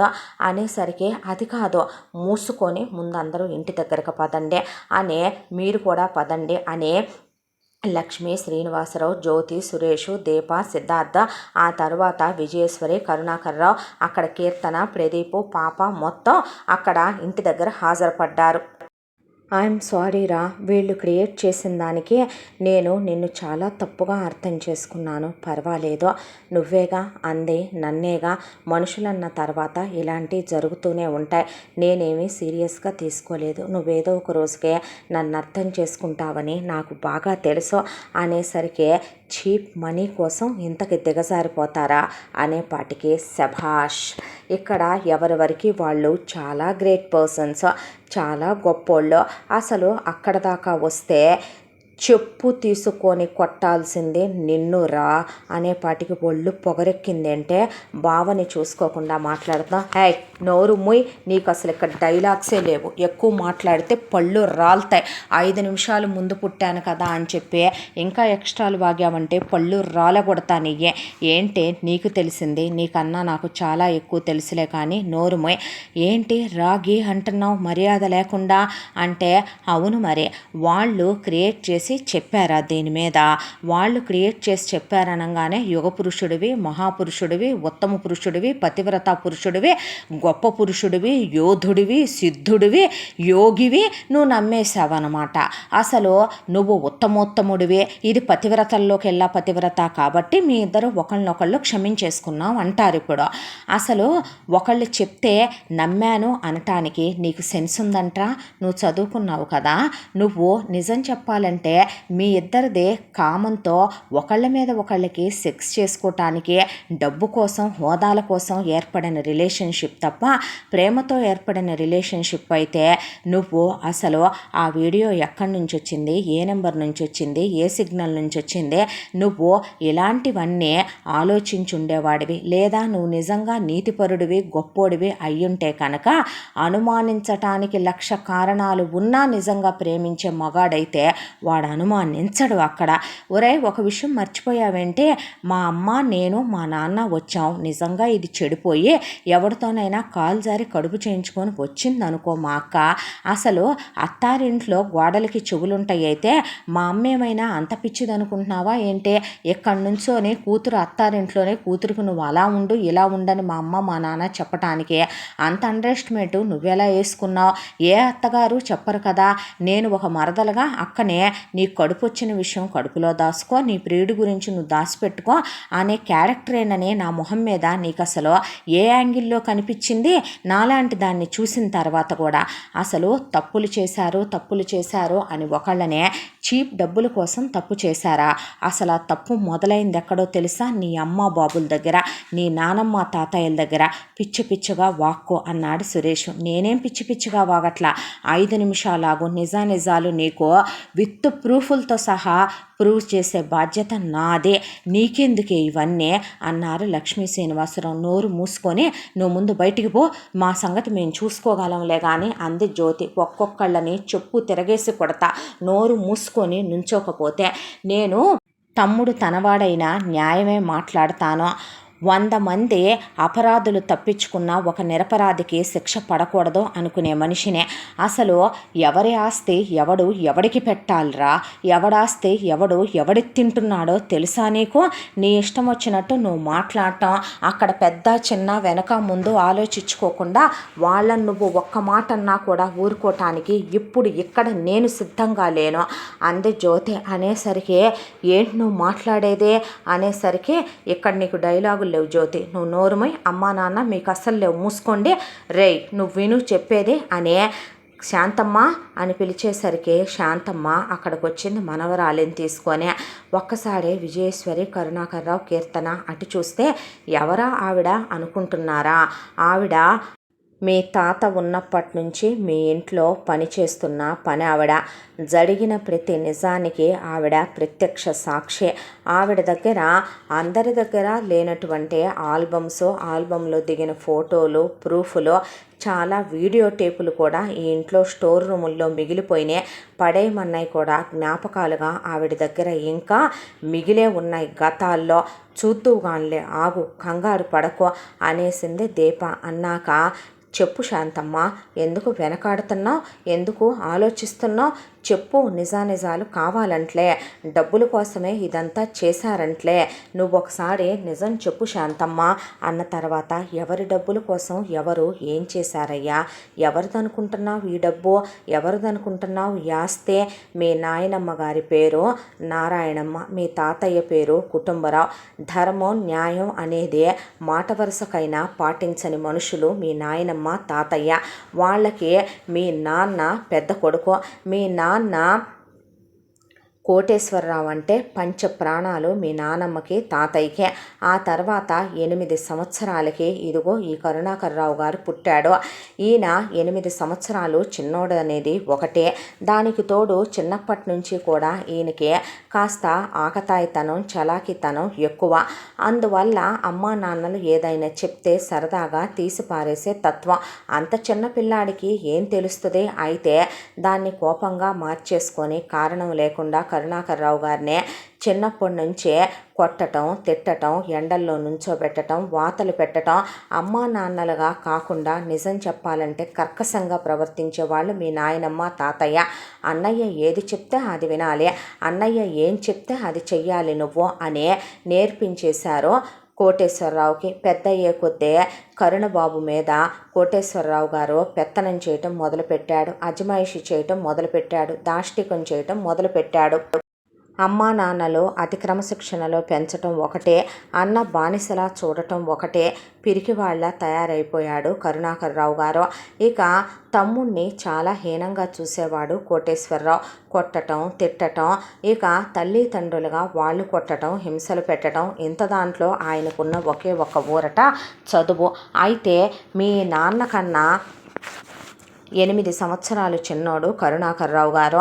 కాబట్టే కోటేశ్వరరావుకి ముందే పెళ్లి చేసేశారు మీ తాత నాయనమ్మ. వచ్చిన మీ అమ్మ వసుంధర ఎంత నీతిమాలిన ఆడదంటే ఆడజాతి సిగ్గుతో తల వంచుకుని తల దించుకునేలాంటి ఆడదే. మీ నాన్నకి లేని చెడు వ్యసనాలంటూ లేవు. మీ తాత నానమ్మకి అవన్నీ తెలుసు. మీ నాన్న సిగరెట్లు, జోదాలు, గుర్ర పందాలు అని విచ్చలవిడిగా అమ్మాయిలతో తిరగటాలనే ఊడి మీద పడి ఎప్పుడూ తిరుగుతూ ఉండేవాడు. మీ అమ్మ మీ నాన్నని సపోర్ట్ చేసేది. మీ అమ్మకి పిల్లలు లేరు. అది మీ అమ్మకి కించిత్ మాత్రం కూడా దిగులుగా అనిపించలా. కానీ అంత దాంట్లో మీ అమ్మ నాన్న కలిసి తీసుకున్న నిర్ణయం ఏంటంటే మీ బాబాయికి పెళ్లి చెయ్యకూడదు. మీ బాబాయికి పెళ్లి చేస్తే ఆస్తిలో సగం వాటా మీ బాబాయికి వెళ్ళిపోద్ది. ఎక్కడో విన్నట్టు ఉంది కదూ ఈ మాట. అసలు మొదలుపెట్టిందే ఈ మాట మీ అమ్మ బాబయ్య. ఈ మాట మొదలుపెట్టిందే విజయమ్మ కరుణాకర్రావు గారు వాళ్ళు కాదు. అలా పెళ్ళే చేయకూడదు అనుకున్న సిచ్యువేషన్లో వెళ్ళి కరుణబాబు కాలేజీలో చేరాడు. ఈ విజయమ్మ కాలేజీలో ఆయన క్లాస్మేట్. ఆయనకు పరిచయం అయిందే. ఆ పరిచయం స్నేహంగా మారి ప్రేమగా మారిందే. ఆ తరువాత ఇంట్లో చెప్తే వీళ్ళు ఒప్పుకోరని ఆయన భయపడిపోయి ముందు విజయమ్మ వాళ్ళ అమ్మా నాన్నకే చెప్తామని కరుణబాబు వెళ్ళేసరికి అప్పటికే విజయమ్మకి వాళ్ళ బావతో పెళ్లి సెట్ చేసేసారు వాళ్ళ ఇంట్లో వాళ్ళు. అయితే ఇంట్లో నుంచి ఆయన కోసం ప్రేమ కోసం ఆవిడ పారిపోయి వచ్చింది. ఇద్దరు రిజిస్టర్ మ్యారేజ్ చేసుకొని మెడలో దండలు వేసుకుని తాళి కట్టుకొని ముందు పుట్టింటి దగ్గరికి వెళితే విజయమ్మని పుట్టింటి వాళ్ళు కొట్టి తిట్టి కరుణబాబుని కొట్టి తిట్టి అక్కడి నుంచి గెంటేసి ఆమెనే శాశ్వతంగా పిండాలు పెట్టి వాళ్ళ కుటుంబంలో నుంచి వెలివేశారు. అక్కడే ఆవిడకి తీరని గాయమైంది గుండెకి. అయితే భార్యని తీసుకొని కరుణాకర్రావు గారు ఇంటి దగ్గరకు వస్తే నీ నానమ్మ, నీ అమ్మ, నీ తాతయ్య, నీ బాబు కలిసి ఆయనేదో చేయకూడని తప్పు చేసినట్టు, ఆయనేదో కాలు జారినట్టు, కడుపులు చేసినట్టు, ఆయన ఏదో తప్పుడు పనులు చేసినట్టు. నిజం చెప్పాలంటే కరుణాకర్రావు గారికి ఏ వ్యసనాలు లేవో, ఆయనకి పొగ పడదో, ఆయన మందు తాగడో, ఆయనకి మీ అమ్మ తప్ప అమ్మాయిల ధ్యాస లేదు. పెళ్లి కాకముందు మీ అమ్మను కూడా తాకిన మగాడు కాదు ఆయన. అలాంటిదే 3 రోజుల పాటు గుమ్మం ముందు అన్నం నీళ్లు లేకుండా కొత్తగా పెళ్ళై వచ్చిన జంటని నానా బూతులు తిడుతూ నానా మాటలు అంటూ ఒకవైపున కరుణాకర్రావుని విజయేశ్వరమ్మని అలాగే నుంచోబెట్టించారు. మీ నాయనమ్మ, మీ అమ్మ, మీ బాబు, ఇక మీ తాత కలిసి ఊళ్ళో వాళ్ళందరూ ఊసి పెట్టేసరికి అప్పుడు లోపలికి రమ్మనమని ఇక తప్పక రమ్మన్నట్టు రమ్మని నానా మాటలు అనే మీ అమ్మ మీ నానమ్మ కలిసి నానా హింసలు పెట్టేవాళ్ళు విజయమ్మనే. ఇక కరుణాకర్రావునైతే ఒకవైపున ఆయన్ని వెళ్ళి వ్యవసాయం పనులు చూసుకోమని, వెళ్ళి ఆ పనులు చేయమనమని, ఈ పనులు చేయమనమని ఆయనకి ఎప్పుడు ఏదో ఒక పనులు పురమాయిస్తూనే ఉండేవాడు మీ తాత, పనుల మీద పనులు. అయితే ఈలోపు విజయమ్మ గర్భవతి అయింది. అది మీ అమ్మ వసుంధర చూడలేక కళ్ళల్లో నిప్పులు పోసుకొని నాకు రాని కడుపు దానికి రావటం ఏంటి అత్తయ్యా అని మీ నానమ్మను పట్టుకొని ఏడవగానే ఇక విజయమ్మని బలవంతంగా మత్తుబిళ్ళలు కలిపి మంతరసాన్ని పిలిపించి దారుణంగా కడుపు తీసేయించారు మీ అమ్మ మీ నానమ్మ కలిసే. ఎన్నో కలలు కనే మాతృత్వాన్ని పొందుద్ది ఆడది. అలాంటి మాతృత్వాన్ని దారుణమైన నాటు పద్ధతుల్లో తీసేయించడమే కాకుండా ఆవిడికి పిల్లలు లేకుండా చెయ్యాలనే పసరు మందులు పోసేవాళ్ళు పెడరెక్కలు ఈరిసే ప్రతి నెల 2 సార్లు నరకం అనుభవించేది ఆవిడ. కడుపులో నొప్పి వచ్చి నానా బాధలు పడే చిత్రహింసలు పెట్టేవాళ్ళు తోడుకోళ్ళు అత్తగారయ్యుండే. భార్య పడే నరకాలు చూడలేక ఇంట్లో నుంచి ఎలాగైనా బయటపడదామనే దాంతో ఈ వ్యాపారం మీదనుకుంటున్నావా? ఈ వ్యాపారానికి ఐడియా ఆయందే. ఈ వ్యాపారం గురించి ఆలోచించింది ఆయన. ఇదే కల కన్నదే కరుణాకర్రావు గారు. ఆ కళని నిజం చేసుకోవటానికనే, భార్యని బ్రతికించుకోవటానికనే ప్రాణాలతో భార్యని ఇక్కడి నుంచి తీసుకెళ్ళిపోవాలి మీ వాళ్ళ దగ్గర నుంచి అనే దాంతో నేను వెళ్ళి వ్యాపారం పెట్టుకుంటాను నాన్న, నాకు నా వాటా డబ్బులు నాకు ఇచ్చేయమని అడిగితే నువ్వు వ్యాపారం పెడతావా అని కొడుకుని కాలుతో తన్నాడయ్యా మీ తాత. ఆ తర్వాత నానా మాటలు అని అవమానించి ఇక కొడుకు మొహం మీద ఉమ్మేసిన తర్వాత ఊళ్ళో వాళ్ళందరూ ఏం పనండి ఇదే, ఆ అబ్బాయి కోర్టుకు వెళ్ళినా ఆస్తి వెళ్ళదనుకుంటున్నారా ఏంటి అనేసరికి ఇక నేను ఆస్తిలో సగం వాటా పెట్టేదే లేదు, ఆస్తిలో 3 వంతులు నా పెద్ద కొడుకుదే, 1/4 ఇస్తాను అని చెప్పి ఇక 1/4% ఇచ్చి పంపించాడు. దాంతో ఆ కాస్తే తీసుకుని వచ్చి ఆయన పగలనక రాత్రనక రెక్కలు ముక్కలు చేసుకొని కష్టపడి చిన్నదిగా మొదలుపెట్టిన వ్యాపారాన్ని 3 ఏళ్ళు తిరిగేసరికి పెద్ద సంస్థగా దాన్ని డెవలప్ చేసుకొచ్చాడు. ఈలోపే మీ నాన్న కోటేశ్వరరావు వ్యసనాల దెబ్బకి మొత్తం మీ తాత దగ్గర ఉన్న ఆస్తి అంతా మీ నానమ్మ తాత కలిసి మీ అమ్మ కలిసి మీ నాన్నని సపోర్ట్ చేయటం వల్ల మీ నాన్న ఆస్తి మొత్తం కరిగించుకెళ్ళిపోయి చివరికి వీధిలోకి తీసుకొచ్చి నిలబెట్టాడు. ఎటు వెళ్ళాలో దారి తెలియక ఊళ్ళో సిగ్గుపోయి పరువు పోయి మీ అమ్మ నాన్న మీ నానమ్మ తాత కలిసి మళ్ళీ కరుణాకర్రావు గారి ఇంటి దగ్గరికి వచ్చి ఇంట్లో చొరబడి తిష్టేశారు. ఏంటి ఇక్కడికి వచ్చారు అని అడిగితే, ఏ నువ్వు మా ఇద్దరికి పుట్టలేదా ఏంట్రా, నా ఉంపుడు గత్తెకి ఏం పుట్టలేదులే, నువ్వు మీ అమ్మకి ఏ విటుడి ద్వారానో పుట్ల, నాకు మీ అమ్మకే పుట్టావని రాగానే మీ తాత మీ నానమ్మ కలిసే మీ అమ్మ మీ నాన్న కలిసే మళ్ళీ ఇక్కడ తిష్టేయటం మొదలుపెట్టారు. అయితే కరెక్ట్గా అదే టైంకి ఇక్కడికి వచ్చిన తర్వాత పసరు మందులు వాడకపోవటమో లేదా ఇన్నాళ్ళ నుంచే విజయమ్మ మందులు వాడిన ఫలమో కానీ మళ్ళీ గర్భవతి అయింది. అయితే ఒకరోజు రాత్రి నేను ఇప్పటికీ మర్చిపోను. నేను ఇంట్లోనే ఉండే వంట పని అన్నీ చూసుకునే మనిషిని నేను. అయితే కరుణాకర్రావు గారు క్యాంపుకు వెళ్ళి తిరిగి వచ్చాడు. తిరిగి వస్తే తలుపులు మొత్తం వేసి నన్ను వంటగదిలో పెట్టి గడేసేసి ఇక కరుణాకర్రావుని గట్టిగా పెడరెక్కలు విరిసి మీ తాత మీ నాన్న కలిసి పట్టుకొని మీ నానమ్మ మీ అమ్మ కలిసి విజయమ్మ నోట్లో పసరు పోస్తామని కడుపులో పిండాన్ని లాగేస్తామని అంటే ఎందుకంత దారుణం మీరు చేయటం అనే పిల్లలు లేక లేక కలుగుతున్నారనే దాంతో పంచ ప్రాణాలే పెట్టుకుందే విజయమ్మ పిల్లల మీద. మర్యాదగా పెద్దోడి పేరు మీద రూపాయి ఆస్తి లేదు. వ్యాపారంలో సగం వాటా కోటేశ్వరరావు పేరు మీద నువ్వు రాయాలి. లేదంటే కనుక నీ పెళ్ళాన్ని దాని కడుపులో ఉన్న పిండంతో సహా పైకి పంపించాల్సి వస్తుంది అనేసరికి ఆయనకి వేరే దారి లేక భార్య మీద ఉన్న ప్రేమతో కడుపులో బిడ్డ మీద ప్రేమతో ఆయన సగం వాటా రాశాడు. అంటే నీకు పెట్టబోయిన ఈ సగం కూడా వాళ్ళు నీకిచ్చింది వెనక్కి తీసేసుకోవాలనుకున్నారే తప్ప అదే నీ అమ్మ పుట్టింటి దగ్గర నుంచి తెచ్చిన స్త్రీధనమో నీ నాన్న కష్టార్జితమో మీ తాత ఇచ్చిన పిత్రార్జితమో మాత్రం కాదయ్యా. ఆ తరువాత ఆయన ఆస్తి రాసిన తర్వాత కూడా ఆయన్నే చావబాదేసి చేతులు కాళ్ళు కట్టేసి ఆయన ఎదురుగానే చెప్తే బాగోదు. మామగారు అయ్యుండి మీ తాత ఆమెని కడుపులో పెట్టి కాలుతో తన్నాడు. మీ నాన్న ఆవిడ్ని గట్టిగా చేతుల మీద కాళ్ళేసి పట్టుకుంటే మీ అమ్మ మీ నానమ్మ కలిసి విజయమ్మ నోట్లో పసరు మందు పోశారు. కొట్టుకొని ఆ మహాతల్లికి అబార్షన్ అయిపోయింది. అయిన తర్వాత నాకు పిల్లలు పుట్టకుండా నువ్వు పిల్లల్ని కంటే ఎలాగే అని ఆవిడ్ని నానా నరకాలు పెట్టి ఇక ఆవిడ దిగులుతో శాంతం మంచం పాలే అయిపోయింది విజయమ్మ. నాన్న నరకాలు పెట్టడం మొదలుపెట్టారు. ఆ తర్వాత మీ అమ్మకి కడుపు వచ్చింది. కడుపు వచ్చిన తర్వాత నువ్వెటు పిల్లల్ని కనలేవు, నువ్వెటు గొడ్రాలివి, నేను కడుపుతో ఉన్నానని మీ అమ్మ ఆవిడ మీదే కక్కటం, మీదే వాంతులు చేసుకోవటం, వీటిని వేవిళ్ళంటారంటాం.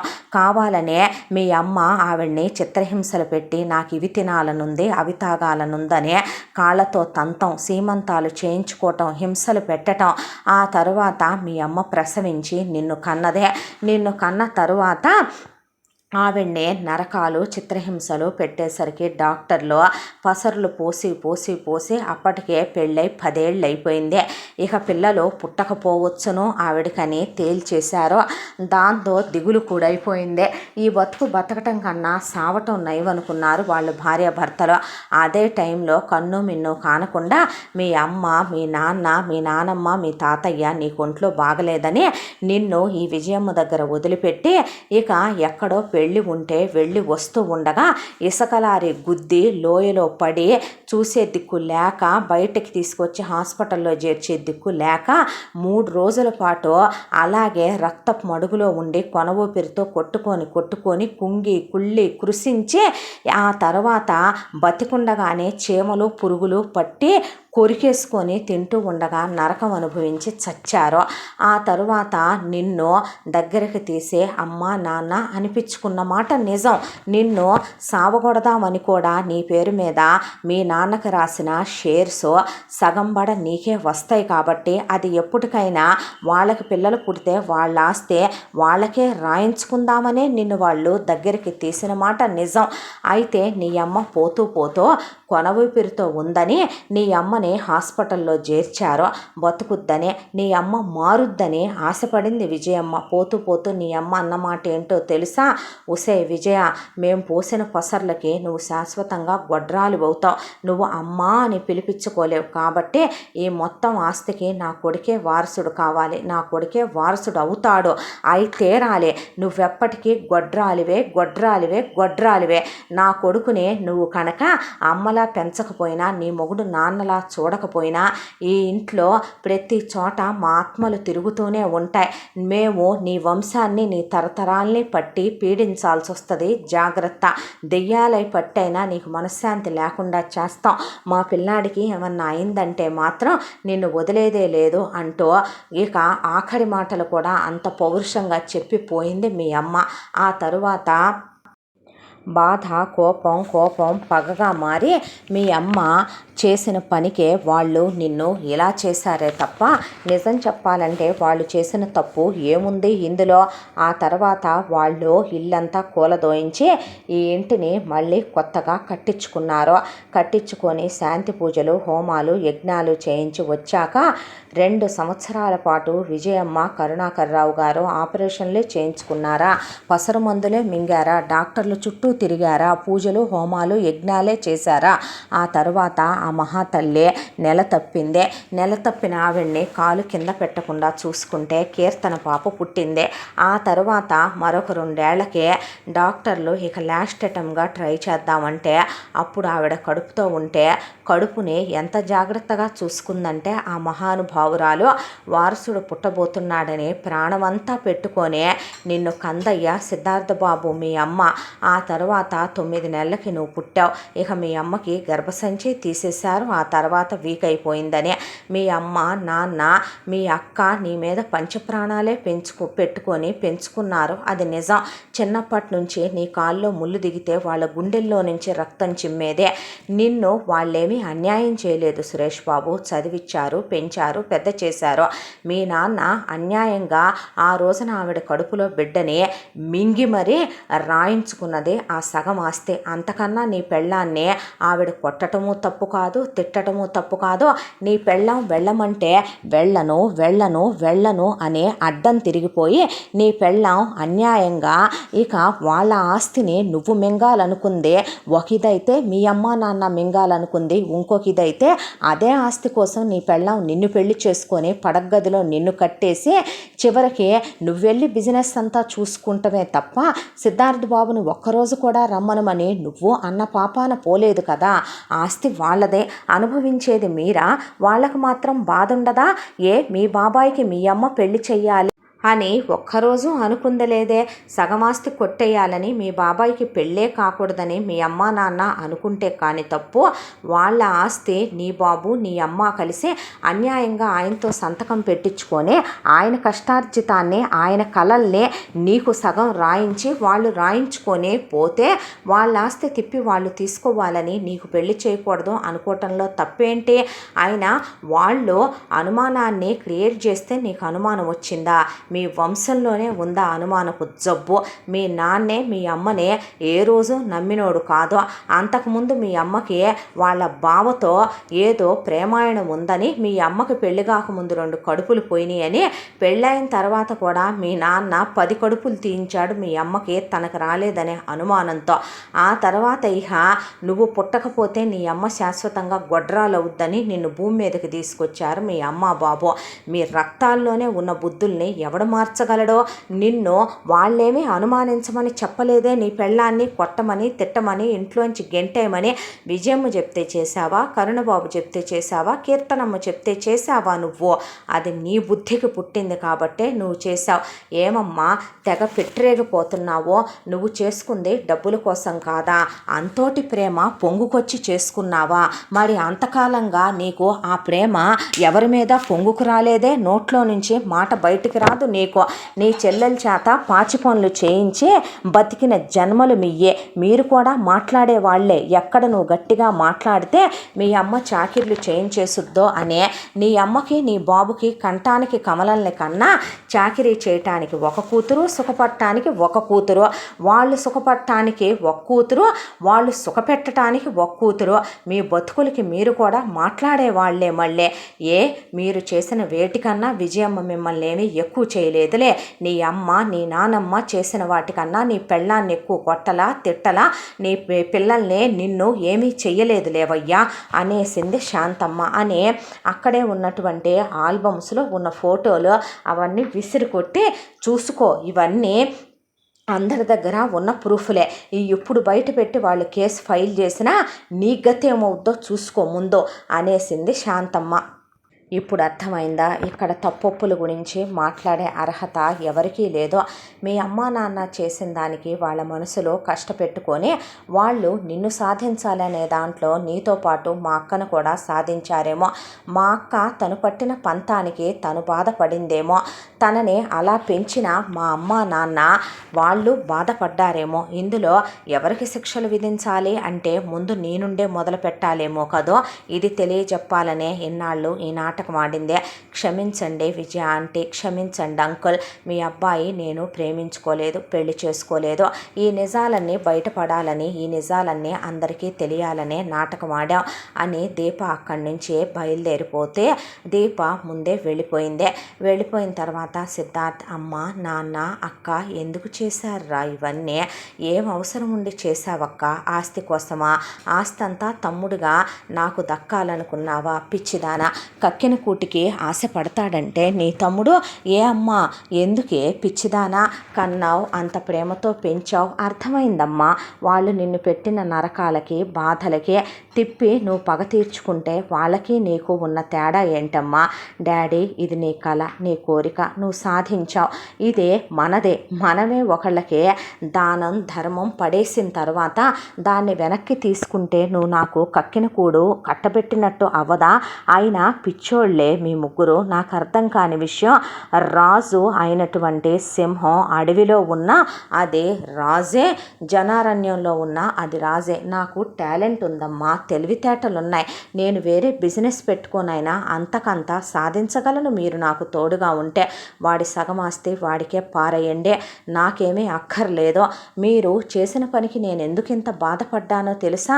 అడ్డమైన వాళ్ళ చేత ఈరోజు మీరు మాట పడాల్సి వస్తుంది, మీరు తల దించుకోవాల్సి వస్తుందనే నేను బాధపడ్డానమ్మా. మీరంటే ఏంటో తెలుసా నాకు? నేను ఆ పైనున్న భగవంతుడి తర్వాత నేను అంతగా నమ్మేది మీ ముగ్గురినే. అలాంటిది మీరెందుకు ఈ పిచ్చి పనులు చేయటం? మీరెందుకు ఇవాళ ఎవడో ముందో, అనామకులైన వాళ్ళందరి ముందో, అలగా జనాలందరి ముందు తలదించుకోవాల్సిన అవసరం మీకేంటమ్మా? పడేసే డాడీ వాళ్ళది వాళ్ళకి, ఇవ్వకపోతే నా మీద ఒట్టే చెప్తున్నాను. మళ్ళీ మీ ముఖాలు కూడా చూడను, మీ కంటికి కనిపించినంత దూరంగా వెళ్ళిపోతాను. అక్క నా మీద ప్రమాణం చెయ్యే. ముందు మీరు వాళ్ళ ఆస్తి వాళ్ళకి రాసి వాళ్ళని ఇంట్లో నుంచి బయటకు పంపించేసి వాళ్ళ బ్రతుకు వాళ్ళని బ్రతకమని చెప్పండి అని అక్కడి నుంచి దీప ఎక్కడికి వెళ్ళిందా అని సిద్ధార్థ్ వెనకే పరిగెత్తుకుంటూ వెళ్తుంటే దీప కొంత దూరం వెళ్ళిన తర్వాత విజయ అన్న మాటలే గుర్తొచ్చినాయి. నీ అమ్మలాగా కూతుళ్ళిద్దరిని రెండు రకాలుగా చూడడం, అవకాశాలకి వాడుకో. నిజమే కదా, తను ఎందుకు పుట్టింది, తను ఎందుకు బ్రతుకుతుంది? బామ్మ వాళ్ళు ఎప్పుడు అనేవాళ్ళు అక్క పిచ్చిది అంటే నువ్వెక్కడా పెద్ద తెలివైన దానివి అనే. వాళ్ళ వరకు వాళ్ళు అందరూ ఎవరి గురించి వాళ్ళు బాగానే ఆలోచించుకున్నారో. తనేంటి అసలు ఇప్పుడు ప్రపంచంలో అందరూ ఉండే అన్నీ ఉన్న అనాథ. బామ్మ వాళ్ళు తప్ప తనకి ఎవరున్నారు? ఈ మంచి చెడైనా, ఈ చదువైనా తనకి ఎవరు నేర్పించారు? ఈ జ్ఞానమైనా తనకి ఎలా వచ్చేది అనే నడుస్తూ వచ్చి ఒక చోట కుప్పగూలిపోతుంటే పరిగెత్తుకుంటూ దీపా అని పిలుస్తూ సిద్ధార్థ్ వచ్చి దీపని అలా పట్టుకుంటే వెనకాలే విజయేశ్వరి, కరుణాకర్రావు, కీర్తన, ప్రదీప్ పరిగెత్తుకొచ్చి ఏమైంది నాన్న అంటే పడిపోయిందమ్మా అని హాస్పిటల్కి తీసుకెళ్ళి జాయిన్ చేశారు.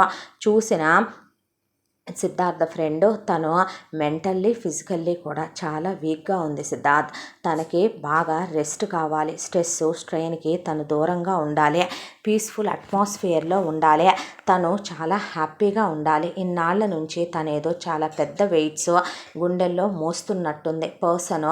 ఫిజికల్గా కూడా చాలా వీక్గా ఉంది, తను మెంటల్గా ఇంకా వీక్గా ఉంది అనేసరికి ఏమోలే బాబో, మా పిల్లని మేము తీసుకెళ్ళిపోతాం లేవండయ్యా అన్నాక మీరెవరు తీసుకెళ్ళటానికి అన్నాడు సిద్ధార్థ్. అంటే ఏంటి నువ్వు అనేది? మీరు బ్రతకటానికి ఎంత కావాలండి? ఇంకా దాన్ని తాకట్టు పెట్టి ఎక్కడెక్కడ అమ్మేద్దాం అనుకుంటున్నారో, ఎక్కడెక్కడ పాచి పనులు చేద్దాం అనుకుంటున్నారో కుదరక ఊరుకున్నారే కానీ వయసుకు వచ్చిన కూతుళ్ళని తార్చటానికి, వాళ్ళ మీద డబ్బులు ఏరుకొని తినటానికి కూడా వెనకాడనే అమ్మా నాన్నలు మీరు. నువ్వు దాని గురించి మాట్లాడుతున్నావా? మా అక్క అమాయకురాలు, ఎకరాలు మా అక్క పిచ్చిది అని అది తప్పించిపోయే దాంట్లో దాని గురించి ఒక్కరోజైనా ఆలోచించావా నువ్వు? Selfish lady. నీలాంటి వాళ్ళ గురించి మాట్లాడాలంటేనే అసహ్యం నాకు. నీకు తగిన వాడే వచ్చాడు వీడు మొగుడుగా. చూడండి, మీకు కావాలంటే సింగిల్ సెటిల్మెంట్లో ఇదిగో ₹1,00,00,000కి చెక్కు తీసుకొని ఇక్కడి నుంచి మర్యాదగా వెళ్ళిపోండి. మళ్ళీ మా లైఫ్లో మీరు కనపడితే నేను ఒప్పుకోను. అదేదో నీకు దాని మీద మోజుంది, దాన్ని చేసుకోవాలనుకుంటున్నాను, అందుకే ఇంత డ్రామా ప్లే చేశానని చెప్పొచ్చుగా. దానికి మా అందరినీ ఎందుకో నువ్వేదో ముద్దాయిల్ని చేసి ఇంత షో ఆఫ్ చేసి ఇంత ఓవర్ యాక్టింగ్ చేసి ఇంత డ్రామాలేసి ఇంత యాటిట్యూడులు చూపించడం అంది జ్యోతి. అనేసరికి అక్కడే నుంచున్న కీర్తన దవడలు దవడలు దవడలు దవడలు దవడలు దవడలు వాయించింది. జ్యోతివి, ఎవరినే నువ్వనేది? నువ్వెంత, నీ బతుకెంతే? నీ బతుకు ఎవడికి తెలియదనే ఇప్పుడు వీడికి ₹1 ఆస్తి మేము పెట్టమంటే 5 నిమిషాల ప్రకారం ఇచ్చినంత చాలు, నా పిల్లలతో సహా తీసుకొని మా అమ్మ బాబులతో వెళ్తాననే దిగజారిపోయిన ఆడదానివి నువ్వు. నిన్ను వీడేలుకోవాల్సిందే తప్ప మీ బతుకులు చెడ. డాడీ రాసిచ్చేసే తమ్ముడు అడిగినట్టు వాళ్ళ హాఫ్ షేర్ వాళ్ళకి అంది కీర్తన. లాయర్ని పిలిపించి హాఫ్ షేర్ రాస్తుంటే కరెక్ట్గా రాశారో లేదో చూసుకో అంది జ్యోతి. అన్న తర్వాత సురేష్ లేచి నుంచోనే, మీకు సారీ చెప్పటం తప్ప, మా అమ్మ నాన్న చేసిన దానికి క్షమాపణ చెప్పటం తప్ప నేనేమీ చేయలేను డాడీ. వద్దురా, మేమెప్పుడు నిన్ను అలా చూడలేదు కదా, మేమే నిన్ను బాధ పెట్టాం, ఏమీ అనుకోకో. నీ షేర్ నువ్వు తీసుకుని వెళ్ళిపో అంటే నేను ఇంకా ఇక్కడ మీ మధ్యలో ఉండాలనుకోవటం లేదు. మీ అందరూ ఎక్కడున్నా హ్యాపీగా ఉండాలని కోరుకుంటాను. నేను అబ్రాడ్ వెళ్ళిపోతాను అంటే, నాకు ఏ ఆస్తిలో షేరు వద్దు, తమ్ముడికే ఉంచండి, వాడు కక్కిన కూడు అక్కర్లేదన్నాడ్రా. సరే అలాగైతే పోనీ డబ్బులిచ్చే కొనుక్కోండి డాడీ అన్నాడు సురేష్. అక్కడికక్కడే చెక్కు రాసి సురేష్కి ఇచ్చిన తర్వాత జ్యోతిని పిల్లల్ని తీసుకొని సురేష్ ఆ ప్రాపర్టీలు మొత్తం అమ్మేసుకొని అమెరికా వెళ్ళిపోయి అక్కడ సెటిల్ అయిపోయాడు. ఇక్కడ అమ్మ నాన్నల్ని చెల్లెల్ని మర్చిపోయి శుభ్రంగా తన మొగుడు తన కమల పిల్లలతో, ఎటు చదివిన 5వ తరగతికి ఏ ఉద్యోగాలు సద్యోగాలు ఎలగబెట్టేది లేదు కాబట్టి హ్యాపీగా ఇంట్లో మిషన్లు ఉన్నాయి కాబట్టి వంట పని ఇంటి పని వాటితో చేసుకుంటూ మొగుడుతో లైఫ్ని నైటు డే ఎంజాయ్ చేస్తూ అమెరికా లైఫ్ని ఎంజాయ్ చేయటం మొదలుపెట్టింది జ్యోతి. ఇక ఇక్కడ ఏ ₹1,00,00,000 చెక్ అయితే పడేశాడో సిద్ధార్థో అది తీసుకెళ్ళిపోయి బ్యాంకులో వేసుకొని కంటికి కనపడకుండా వాళ్ళ సెకండ్ ఇన్నింగ్స్ హ్యాపీగా గడపటానికి లక్ష్మీ శ్రీనివాసరావు వాళ్ళు అసలు ఎక్కడికి వెళ్ళారో కూడా చెప్పా పెట్టకుండా వెళ్ళారు.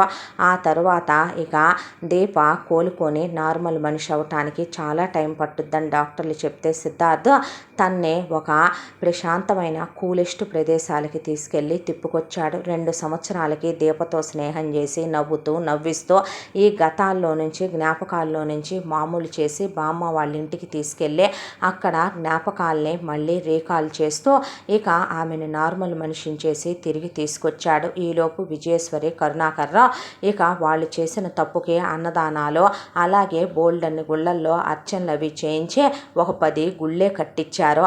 కీర్తన ప్రెగ్నెంట్ అయ్యి ఇంకో బాబును కూడా కని భవిత్ అని పేరు కూడా పెట్టుకుంది. ఆ తర్వాత చాలా గ్రాండ్గా నిన్ను నేను ప్రేమించానురా, నువ్వు లేకపోతే నేను బ్రతకలేనని ముందు ప్రపోజ్ చేశాడు సిద్ధార్థ దీపకే. తను కూడా భగవంతుడిచ్చిన వరంగానే భావించే అతనిలో ఉన్న మంచితనాన్ని అర్థం చేసుకొని ప్రేమను యాక్సెప్ట్ చేసింది. గ్రాండ్గా ఎంగేజ్మెంటు తర్వాత పెళ్ళి హనీమూన్కి వెళ్ళొచ్చారు. దీప ప్రెగ్నెంట్ అయిందే, వాళ్ళ బ్లడ్లో ఉన్నదే కాబట్టి దీపకి ట్విన్స్ బాబులు పుట్టారు. ఆ తర్వాత దీప సిద్ధార్థ్ బిజినెస్ మొత్తం టేక్ ఓవర్ చేసుకున్నాడు కాబట్టి కరుణాకర్రావు వాళ్ళ బిజినెస్ని వాళ్ళు చూసుకుంటూ కీర్తన ప్రదీప్ని తీసుకొని పాప బాబుని తీసుకొని డైరెక్ట్గా ఇక ఈ ఊరికి బిజినెస్ షిఫ్ట్ చేసుకొని ఇక్కడే ఉండటం మొదలు పెడితే కీర్తన ఎలాగైతే గనక నా తమ్ముడు మా అమ్మ మా నాన్న అంటదో అలాగే ప్రదీప్ కూతురు భవ్య కూడా నా మామ నా అత్త నా అమ్మమ్మ నా తాత నా తమ్ముడు నా నాన్న అంటే ఇది అమ్మ బుద్ధులు పుణికి పుచ్చుకుంది అని నవ్వేవాడు ప్రదీప్. మొత్తానికి మెట్టినిల్లే కావాలనుకున్న గమ్యం ఒకటే, పుట్టిన దగ్గర నుంచి కష్టాలే అనుభవించిన వాళ్ళ గమ్యం మరొకటిగా ఆ దేవుడు పుట్టిన కమలల తలరాతల్ని ఇలా రాశాడో. ఇంతటితో ఈ కథ సమాప్తం. మళ్ళీ మరొక మంచి కథతో కలుసుకుందాం. తప్పకుండా మన ఛానల్ని లైక్ చేయండి, షేర్ చేయండి, సబ్స్క్రైబ్ చేయండి, బెల్ ఐకాన్ క్లిక్ చేసి ఆల్ అనే బటన్ని ప్రెస్ చేయడం మర్చిపోకండి. ఈ కథను మనకు అందించిన కథా రచయిత్రి జి యామిని శ్రీనివాస్ గారు. Thank you.